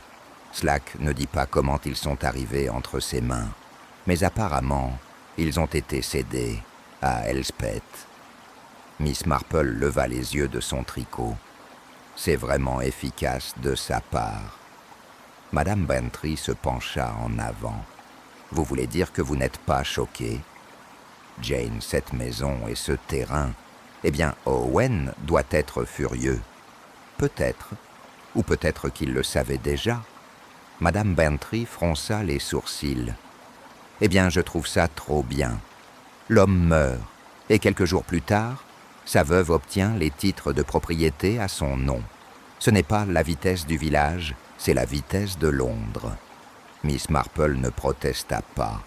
Elle pensait plutôt à l'urgence du notaire, à l'intérêt d'Owen pour sa visite et à la détermination d'Elspeth à conserver le moulin en l'état. Si les actes lui appartenaient désormais exclusivement, toute discussion sur les réparations ou la vente serait à sa discrétion, et les griefs d'Owen ne feraient que s'aggraver. Le lendemain, changement de rythme. La rumeur se répandit que l'inspecteur Slack menait des enquêtes sur Daniel Royce. La canne près des Saules avait été montrée à plusieurs villageois, et tous confirmèrent qu'il s'agissait bien de la sienne. Les questions de Slack avaient un caractère particulier. Quand exactement Daniel avait-il été vu pour la dernière fois, et par qui? Les réponses étaient vagues, les observations dispersées. Certains le situaient au Sanglier Bleu 2 nuits avant l'enquête. D'autres juraient l'avoir aperçu près du cimetière, le matin de la mort de Léonard. En fin d'après-midi, Miss Marple se retrouva à nouveau au bureau de poste. Madame Hart, qui n'était pas du genre à accumuler les informations, se pencha au-dessus du comptoir. « Ceci va vous intéresser. Messi est arrivé il y a moins d'1 heure, a posté une lettre à une adresse à Londres. Tout ça à la va-vite et sans vouloir dire à qui. On aurait dit quelqu'un qui postait une confession, à mon avis. » Miss Marple la remercia, mais elle ne croyait pas aux confessions envoyées par courrier. Pas de quelqu'un comme Maisie. Il s'agissait plus probablement d'un appel à l'aide ou d'un avertissement. Quoi qu'il en soit, un fil se dessinait, peut-être vers Daniel Royce lui-même. Ce soir-là, elle reprit le sentier de la rivière. La lumière déclinait, l'eau illuminant les derniers rayons du jour d'un pâle reflet. Alors qu'elle approchait des Saules, elle entendit des voix devant elle, basses, pressantes. Elle ralentit, marchant doucement sur la terre humide. « On ne peut pas laisser les choses comme ça », disait un homme. « Ce n'est pas ma faute », dit une voix de femme, celle de Maisie, essoufflée et sur la défensive. « Je n'ai jamais voulu. »« Tu en as assez fait », coupa l'homme, Owen Wade. « Et si tu dis quoi que ce soit, à propos de cette nuit-là, tu le regretteras. » Il y eut un silence, un mouvement de pied. « Je ne veux pas d'ennui, Owen, » dit rapidement Maisie. « Je me suis juste dit, eh bien, ce n'est pas bien, ce qu'elle fait impunément. »« Oublie-la, » rétorqua Owen, « et ferme-la. » Miss Marple attendit que leurs pas s'éloignent dans la direction opposée, avant de sortir de l'ombre des Saules. Cet échange n'était pas un aveu, mais il suffisait à confirmer ses soupçons. Maisie savait quelque chose de crucial sur la nuit de la mort de Léonard, et Owen avait de bonnes raisons de la maintenir silencieuse.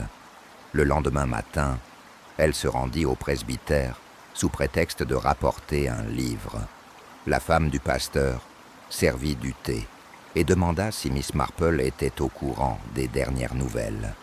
Elspeth avait l'intention d'organiser une petite réunion au moulin pour remercier ses amis de leur gentillesse. La liste des invités incluait apparemment Owen, le major, Maisie et même Madame Bantry. Les yeux de Miss Marple s'illuminèrent légèrement. « C'est très attentionné de sa part, » dit-elle en posant sa tasse. « Oui, je pense que j'irai. » C'était, décida-t-elle en rentrant chez elle, exactement l'occasion dont elle avait besoin. La réunion d'Elspeth réunirait les principaux acteurs sous un même toit. Et avec un petit coup de pouce au bon endroit, quelqu'un pourrait bien tomber. La nature humaine, Miss Marple le savait, n'est jamais aussi révélatrice que lorsqu'elle se croit entièrement maîtresse de la situation.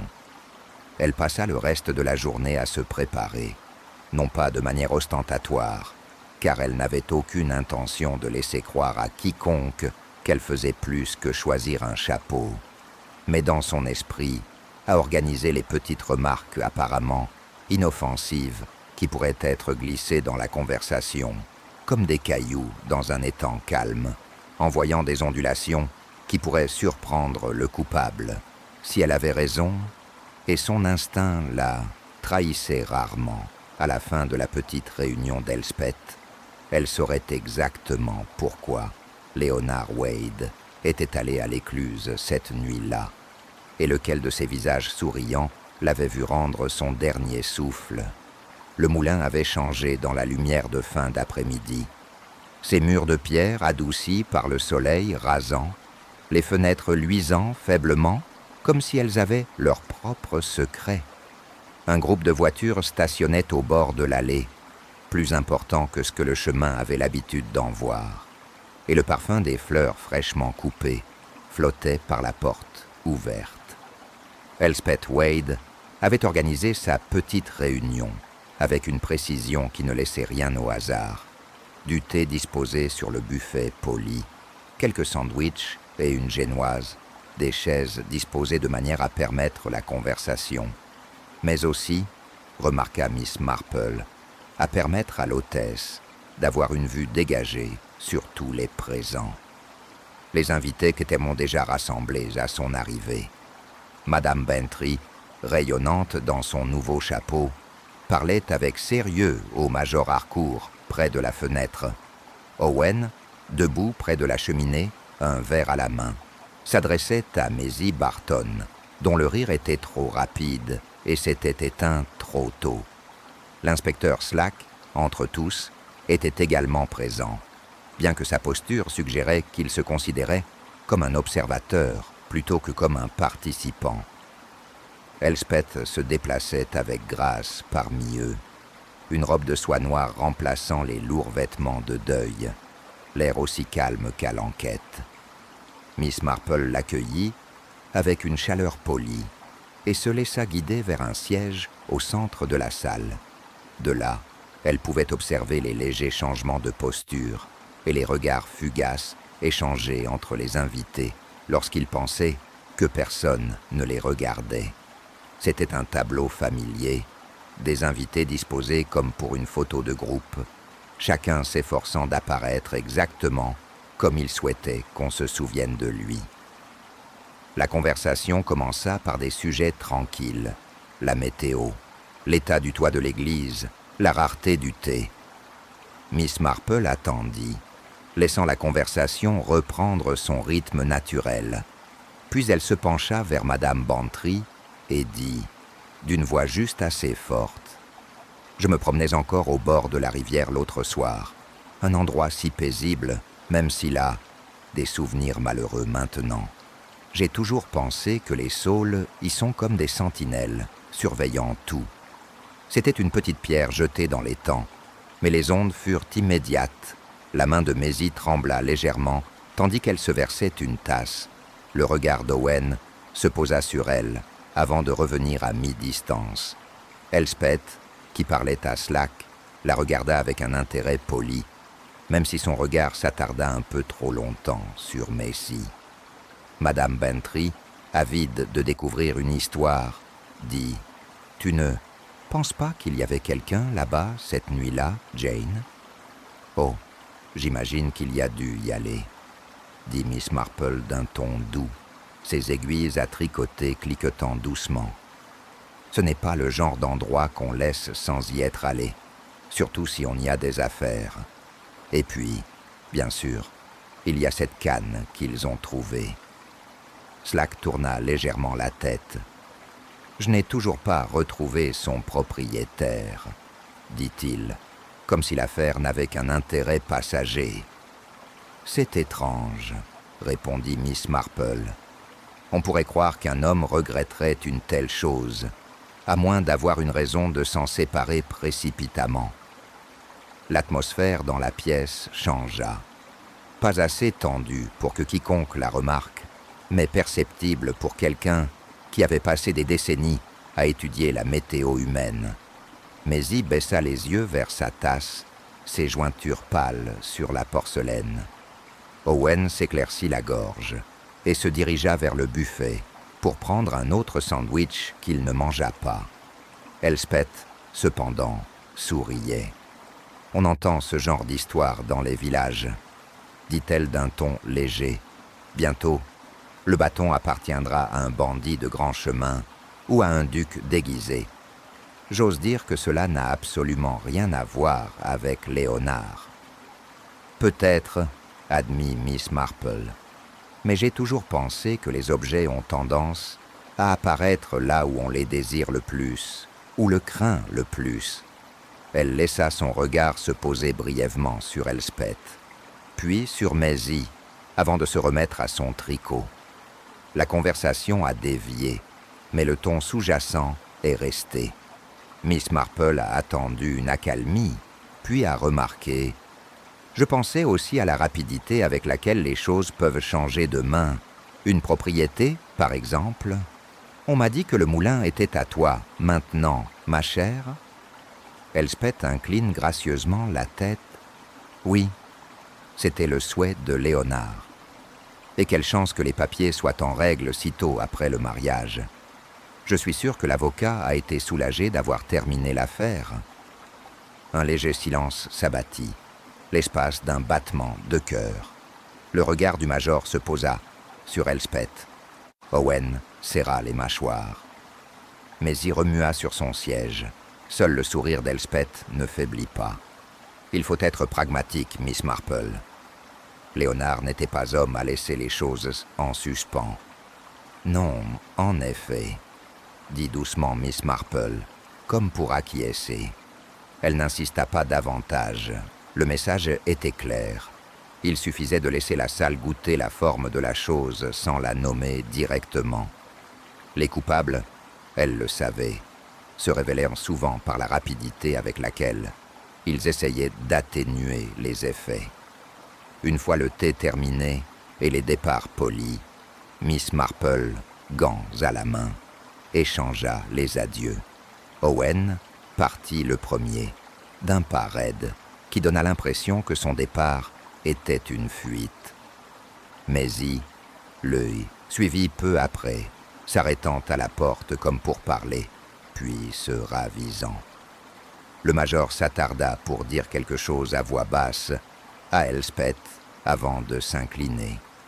Slack resta jusqu'au bout, son regard passant de Miss Marple à Elspeth, puis vice-versa.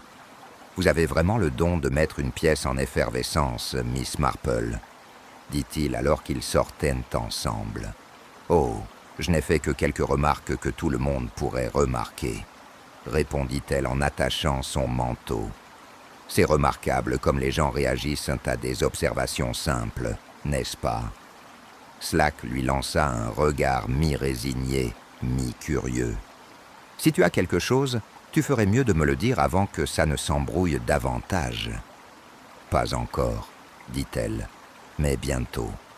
Certains fils auront besoin d'être tirés un peu plus avant que le nœud ne se défasse. » Ils se séparèrent dans le chemin, et Miss Marple rentra chez elle dans la lumière déclinante, les idées claires et nettes. Elle en avait vu assez dans ce salon pour confirmer ses soupçons. Il y avait un pacte entre deux personnes présentes dans cette pièce, et une troisième qui en savait trop pour sa propre sécurité. Bientôt, l'une d'elles commettrait l'erreur de la prendre pour une vieille dame passionnée de tricot. Et c'est alors, Miss Marple le savait, que la vérité éclaterait. Le matin suivant le rassemblement au moulin, le calme était inhabituel, comme si le village lui-même était à l'affût de quelque chose. Miss Marple le remarqua dès qu'elle sortit, pour couper quelques brins de romarin. Le cliquetis habituel des bidons de lait et les bavardages des premiers promeneurs avaient disparu, remplacés par un silence léger, presque empreint d'attente. Lorsqu'elle atteignit High Street, elle comprit pourquoi. Madame Hart, les yeux écarquillés et les lèvres pincées comme si elle gardait un bonbon, se pencha au-dessus du comptoir de la poste dès l'entrée de Miss Marple. « Vous savez, Maisie Barton est partie. Elle a fait une petite valise et est partie par le premier train. Elle a dit qu'elle allait voir sa tante à Hammersmith, mais elle n'avait pas l'air de vouloir revenir rapidement. » Miss Marple exprima une légère surprise, même si intérieurement, elle ne ressentit aucun choc. Fuir pouvait signifier bien des choses, mais dans le cas de Maisie, cela signifiait probablement qu'elle avait dépassé ses limites, soit par culpabilité, soit par peur. « J'espère qu'elle va bien, » dit Miss Marple en choisissant une feuille de timbre dont elle n'avait pas besoin. Voyager peut être si fatigant quand on n'y est pas préparé. Madame Hart baissa la voix. On a vu Owen Wade se diriger vers la gare peu après. Il n'est pas monté à bord. Cependant, il est resté là à regarder le train partir. Elle regarda autour d'elle, comme si les murs risquaient de l'entendre. « Vous ne pensez pas, je suppose, » dit doucement Miss Marple, « que certaines personnes trouvent les adieux plus faciles lorsqu'ils ne sont pas prononcés à voix haute. » Elle quitta le bureau de poste, l'esprit occupé. Le départ de Maisie était malvenu si elle voulait éviter les soupçons. Il ne ferait qu'attirer davantage l'attention. Et l'apparition silencieuse d'Owen à la gare suggérait que ce qui les liait n'était pas entièrement rompu. La question était de savoir s'il voulait la protéger ou la réduire au silence. Cet après-midi-là, Miss Marple s'installa comme d'habitude près de la fenêtre avec son tricot. Mais ses pensées étaient ailleurs. Elle repasse mentalement les fils maintenant resserrés en une trame presque complète.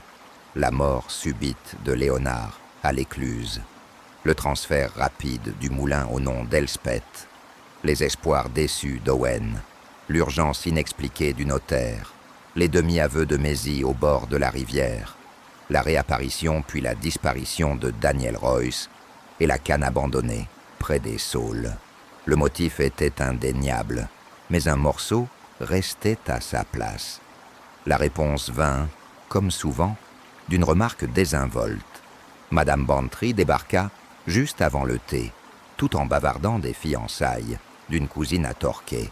« Et la réception aura lieu à l'hôtel du port, » dit-elle en ôtant ses gants, car la mariée insiste sur le fait qu'elle ne supporte pas l'odeur de l'eau de la rivière. Je lui ai dit que c'était vraiment étrange d'éprouver une telle aversion, à moins d'y être tombée, enfant. Puis, j'ai pensé au pauvre Léonard et à l'horreur que cela devait être pour Elspeth de passer devant cette écluse tous les jours. À ma place, je partirais immédiatement. Miss Marple posa sa tasse.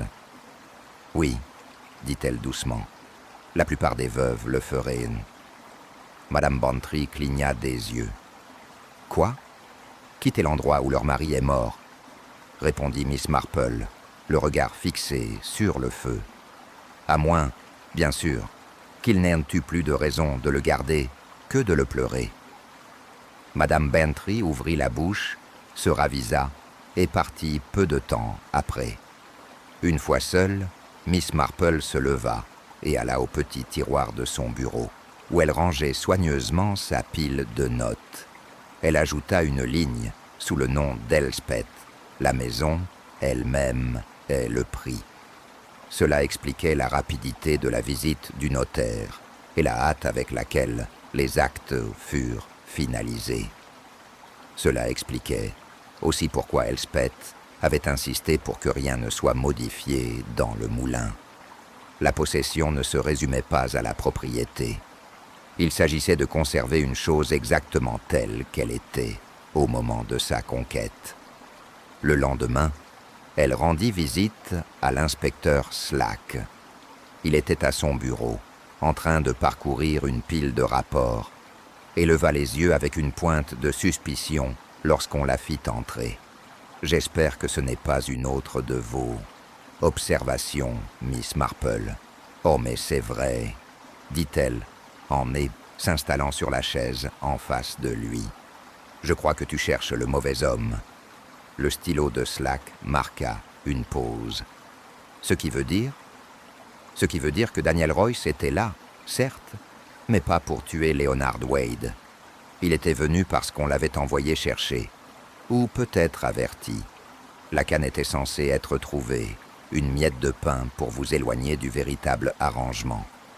Slack se pencha en arrière, les bras croisés. « Et tu crois savoir ce que c'est ? Je pense que Leonard Wade a été écarté parce que sa mort a résolu 2 problèmes.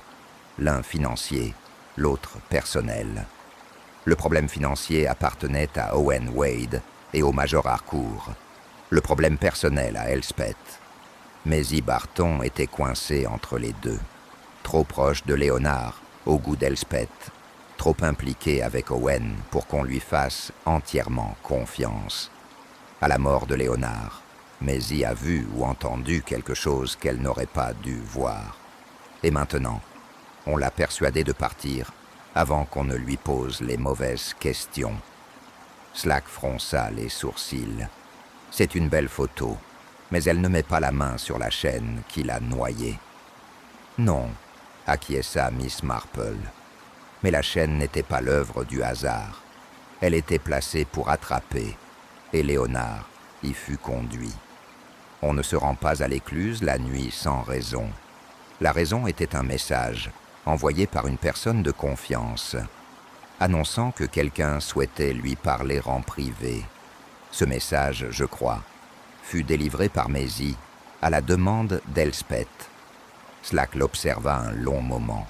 « Et tu crois que Maisie va me dire ça ?»« Non, » répondit doucement Miss Marple.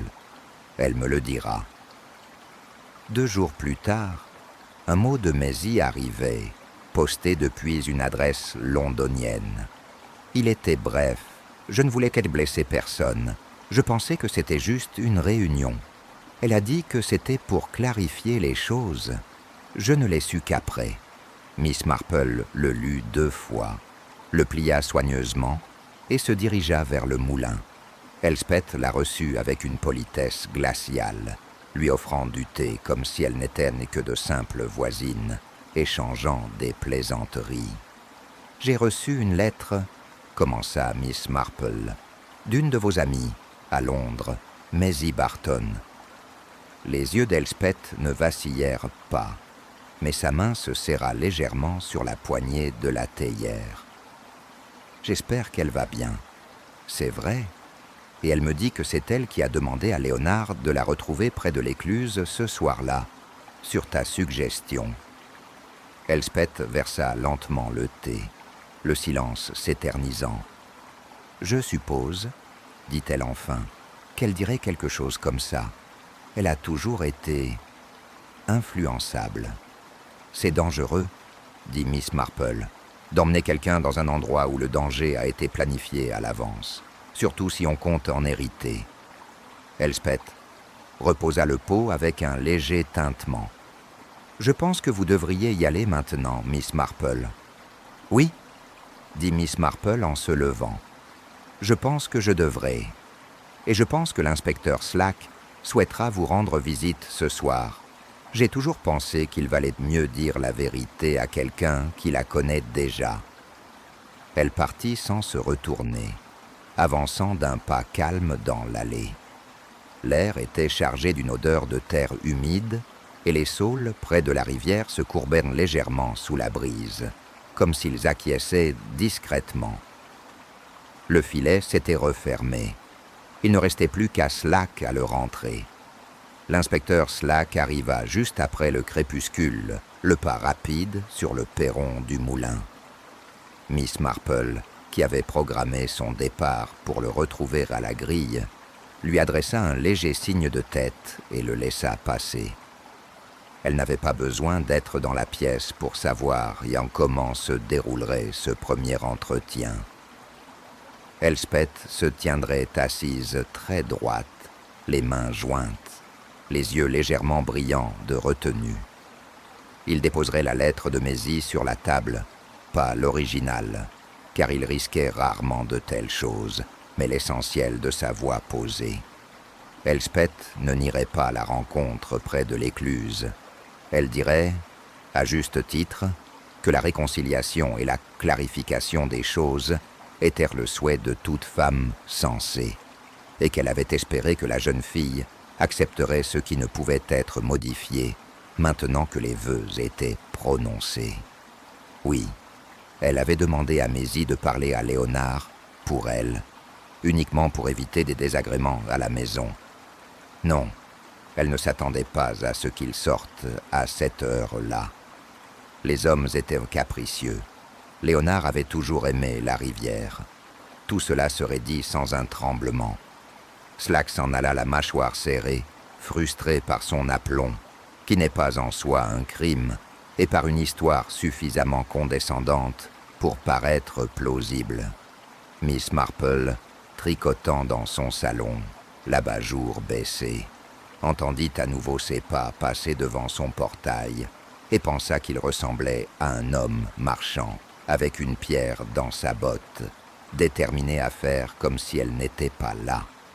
Sainte Marie Mead dormait mal.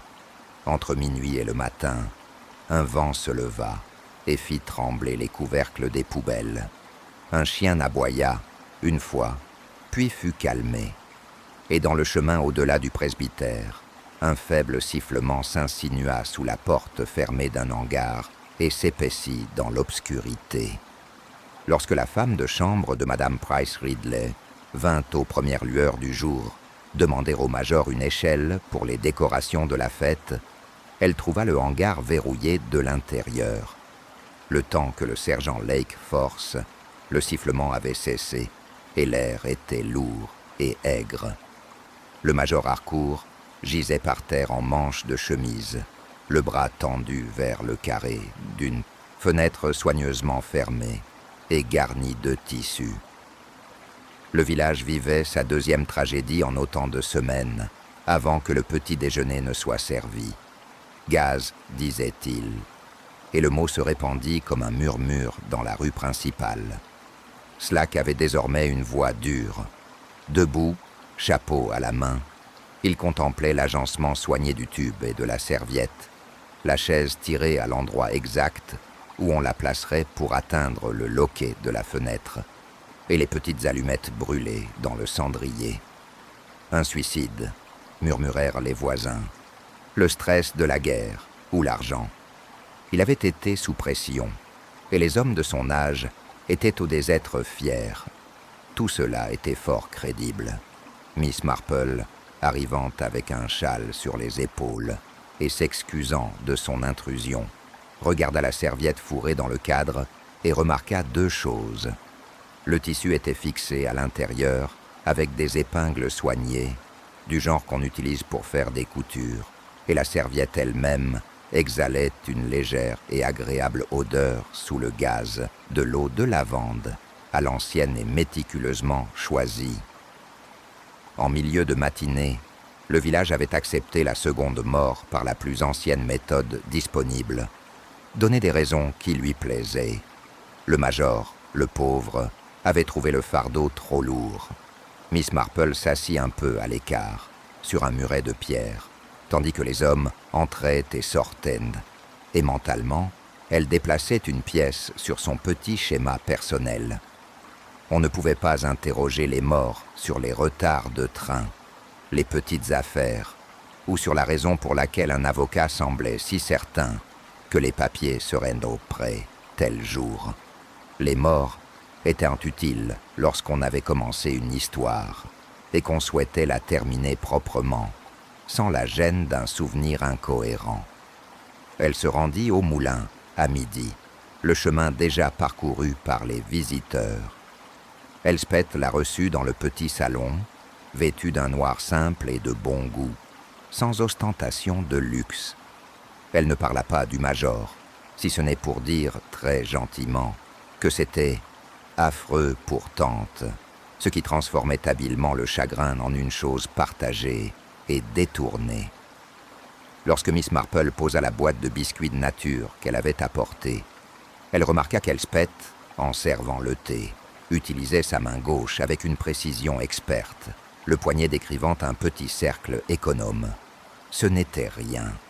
C'était beaucoup de choses si l'on avait passé des heures à penser aux chaînes et à la façon dont elles jonchaient les bottes dans l'eau courante.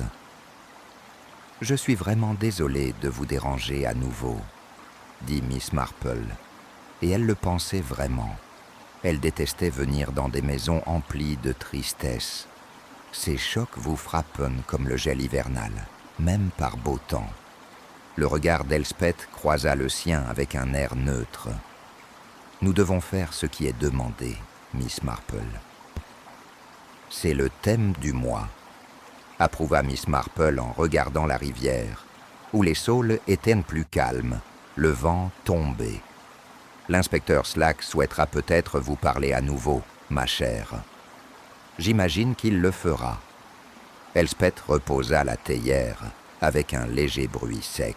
« Il semble avoir fait de toi une confidente. »« Oh, il ne se confie pas, » dit Miss Marple avec un petit sourire. « Il tolère, c'est presque pareil. » En partant, elle ne rentra pas directement chez elle. Elle prit plutôt le sentier qui menait derrière la quincaillerie et monta l'étroit escalier jusqu'au bureau où Owen Wade rangeait ses livres. Sa porte était ouverte sur des papiers en désordre et sur l'homme lui-même, la tête entre les mains.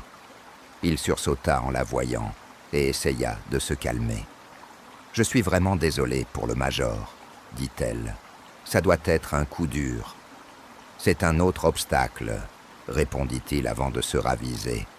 Puis il ravala ses mots et tenta d'adoucir son discours. « Je veux dire, c'est terrible pour ma tante. Il y aura des funérailles, des arrangements. On s'attend à ce qu'elle soit en fer. »« Oui, » répondit Miss Marple d'un ton doux, « c'est vrai. » Elle regarda le registre sur le bureau et, comme pour dire quelque chose de non blessant, observa « Vos colonnes sont très soignées. Mon père n'était pas soigné. Il aurait envié vos colonnes. » Les lèvres d'Owen s'étirèrent en un demi-sourire involontaire. « Ça n'aura plus d'importance, » dit-il, puis, d'une voix qui lui en disait plus que les mots, « Plus rien de ce que je fais n'a d'importance maintenant. » Il repoussa sa chaise, agité. « Si vous voulez bien me pardonner, Miss Marple, je dois rendre visite à Elspeth. » Dans un tel contexte, dit Miss Marple, purement factuelle, les gens ont tendance à dire oui à tout ce qui semble pouvoir mettre fin aux ennuis. Soyez prudent dans vos questions. Il fronça les sourcils, ne comprenant pas, et la dépassa en descendant l'escalier, ses pas trop rapides, comme si la vitesse pouvait dépasser les conséquences. Cet après-midi-là, Slack se déplaçait entre le hangar, la gare et le sanglier bleu comme une navette sur un métier à tisser. Il demandait les heures et les visages. Si le major avait semblé joyeux ou préoccupé lors de sa dernière visite, si quelqu'un avait vendu des épingles longues et fines à d'autres personnes qu'aux couturières habituelles. Il était minutieux, et le village, confronté au même homme 2 fois en 8 jours, manifestait une toute autre forme de coopération. Anxieux maintenant, comme si un excès d'empressement pouvait faire plus de mal que le silence. À Vêpres, il avait appris bien peu de choses qui se tiendraient debout. Il s'arrêta cependant à la grille de Miss Marple en rentrant à la gare. « Tu avais raison, on regardait dans la mauvaise direction, » dit-il sans préambule. « Mais je serais pendu si j'arrive à déterminer laquelle est la bonne. Harcourt est mort.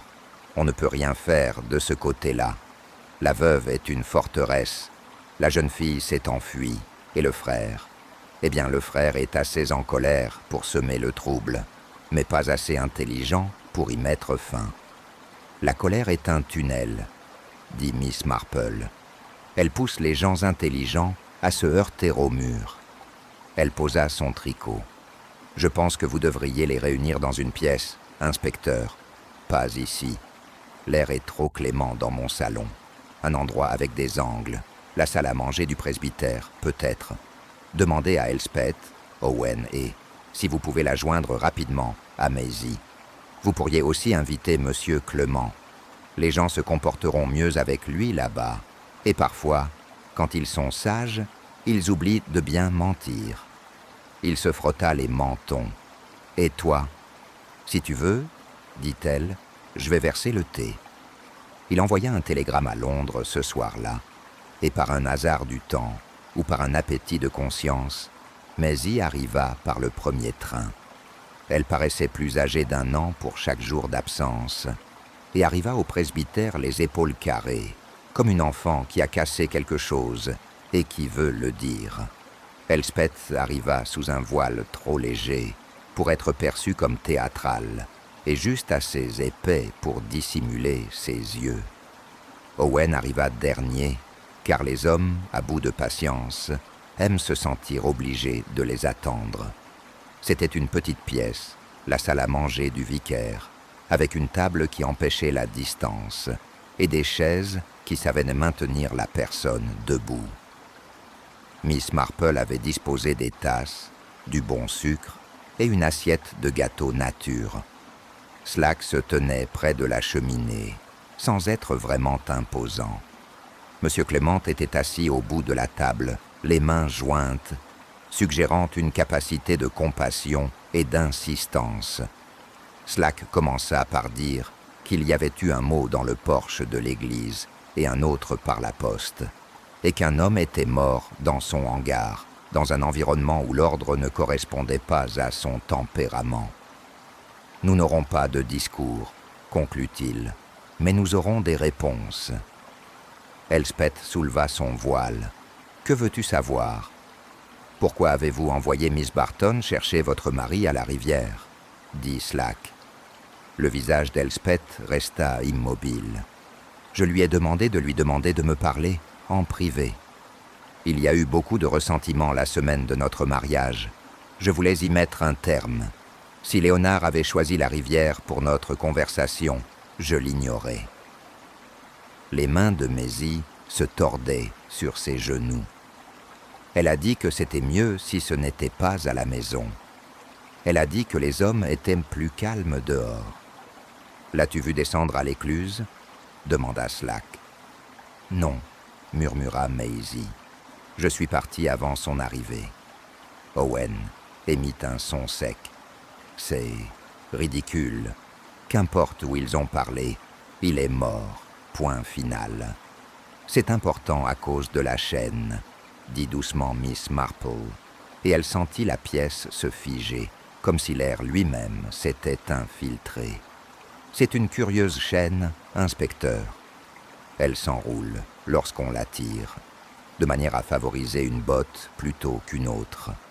La rivière me l'a appris, en regardant les hommes la raccommoder chaque printemps.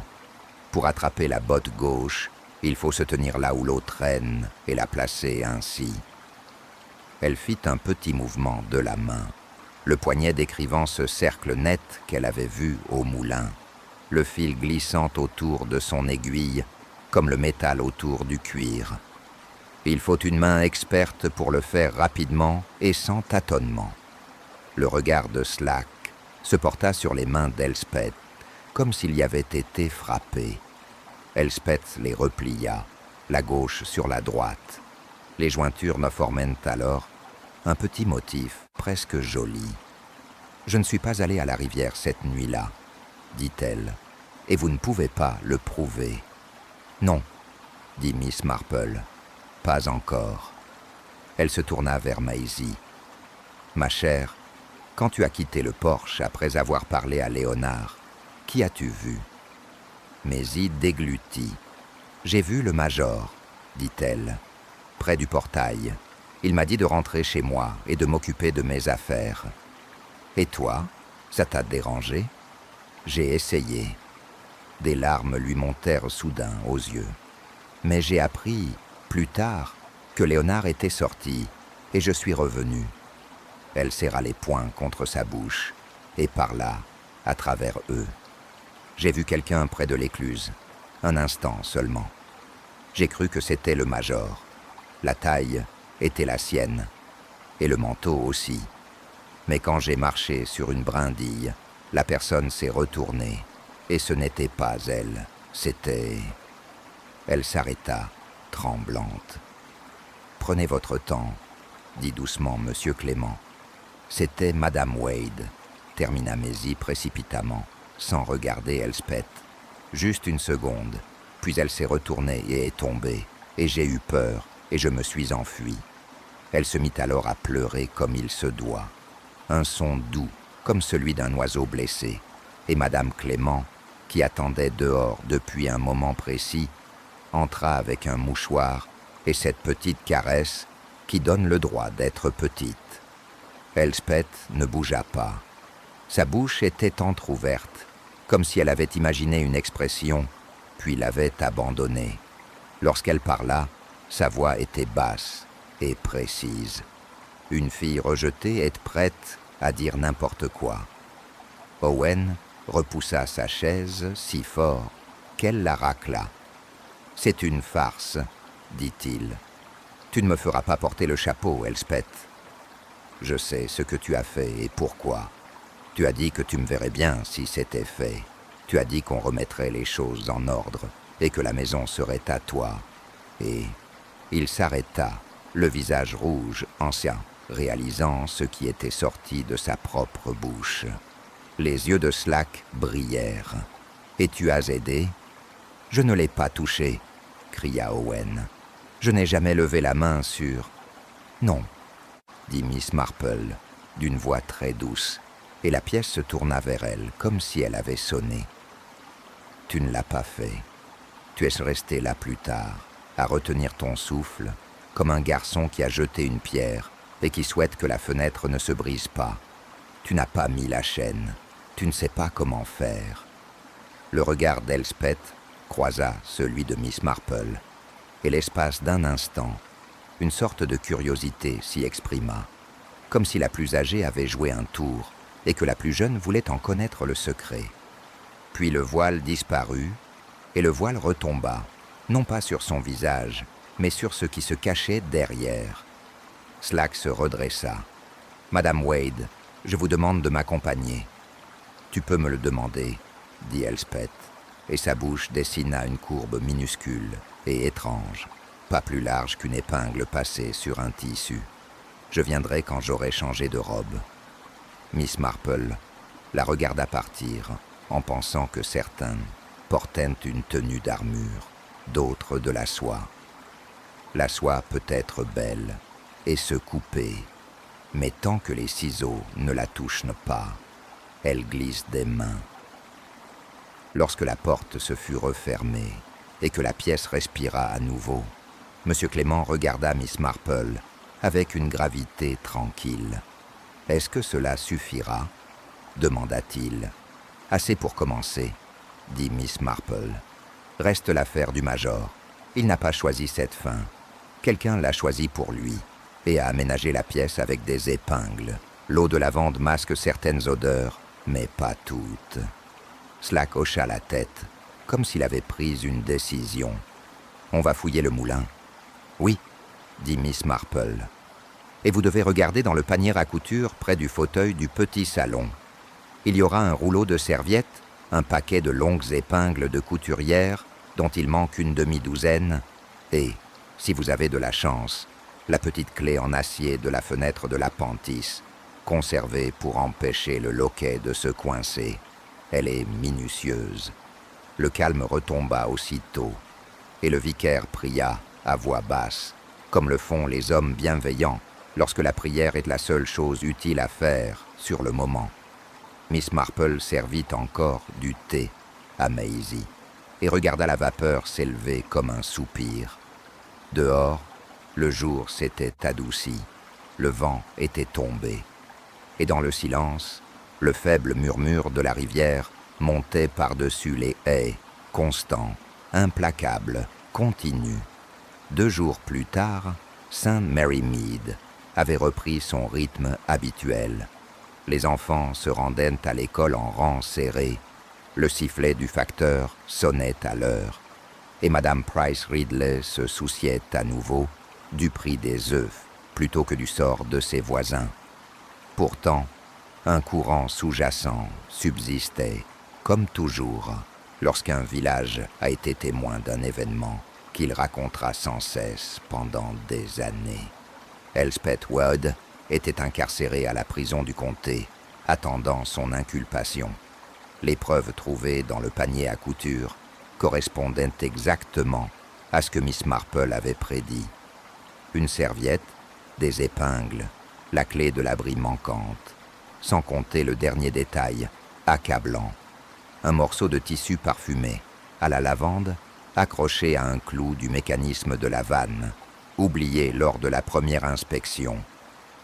La mort du major Harcourt avait été aussi délibérée que celle de Léonard, un moyen de le réduire au silence pour l'empêcher de revenir sur sa contribution à la coopération de l'avocat. Owen Wade, d'abord fanfaron, s'était vite effondré sous le poids de ses propres paroles. Il n'avait pas posé la chaîne, mais il savait qu'elle le serait. On lui avait promis une part de la propriété après le départ de Léonard, et il avait fermé les yeux sur le comment. Lorsque le major avait commencé à laisser entrevoir une certaine nervosité et des doutes, Owen avait prévenu Elspeth, et elle avait géré la situation avec son économie habituelle. Mais Barton, pâle mais plus libre de ses mouvements, était revenu de Londres après avoir fait sa déposition complète. Son rôle avait été de la manipulation et non de la malveillance. Elle avait transmis le message à Léonard, persuadée qu'il s'agissait simplement d'apaiser les tensions entre lui et sa future épouse. Elle comprenait désormais comment elle avait été instrumentalisée. Miss Marple lui avait parlé à voix basse de l'importance de reconnaître la nature de ceux que l'on admire avant d'exagérer. L'inspecteur Slack, bien que peu enclin à l'exubérance, s'était arrêté à la grille de Miss Marple pour lui adresser un remerciement réticent. « Vous aviez raison dès le début, ce n'était pas un accident. Et ce n'était pas celui que nous avons tous envisagé au départ. C'est rarement le cas, inspecteur, dit-elle en souriant. La nature humaine aime cacher ses surprises, un peu comme une graine sous terre. On ne voit ce qu'elle donnera que lorsqu'il est trop tard pour l'arracher proprement. L'enquête sur la mort du major aboutit à un verdict de meurtre. Elspeth, appelée à témoigner, le fit sans manifester d'agitation. Confrontée aux preuves matérielles, elle ne nia rien. Son seul commentaire sur la mort de Léonard fut qu'elle avait tenu ses vœux, exactement comme elle l'avait prévu. Pour certains dans la galerie, c'était choquant. Pour Miss Marple, ce n'était que la confirmation de ce qu'elle avait perçu dans ce sourire devant l'autel, la satisfaction d'un plan déjà en place. Une fois la cérémonie terminée, et le village rassemblé comme toujours pour murmurer à part, égale justice et tragédie, Miss Marple emprunte le sentier longeant la rivière. La chaîne de l'écluse, fraîchement inspectée, pendait maintenant, inoffensive, scintillant dans la lumière tardive. Elle s'arrêta sous les saules, leurs longues branches flottant dans l'eau, et songea que les pièges les plus dangereux étaient souvent ceux posés avec patience et précaution. Un pas résonna derrière elle, celui de Madame Bantry, bien sûr, impatiente d'entendre le dernier mot. « Jane, tu as encore frappé.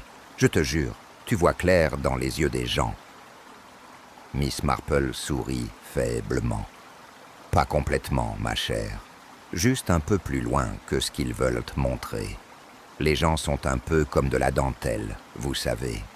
Assez jolie au premier abord, mais le motif n'a de sens que si on regarde où sont les trous. » Madame Bantry rit, sans vraiment comprendre, et ils retournèrent ensemble vers le village, où les lampes commençaient à briller aux fenêtres des chaumières. Derrière eux, la rivière s'écoulait sans hâte, emportant les dernières traces de 2 morts, ne laissant que les ondulations d'une histoire que Sainte Mary Mead n'oublierait pas de sitôt.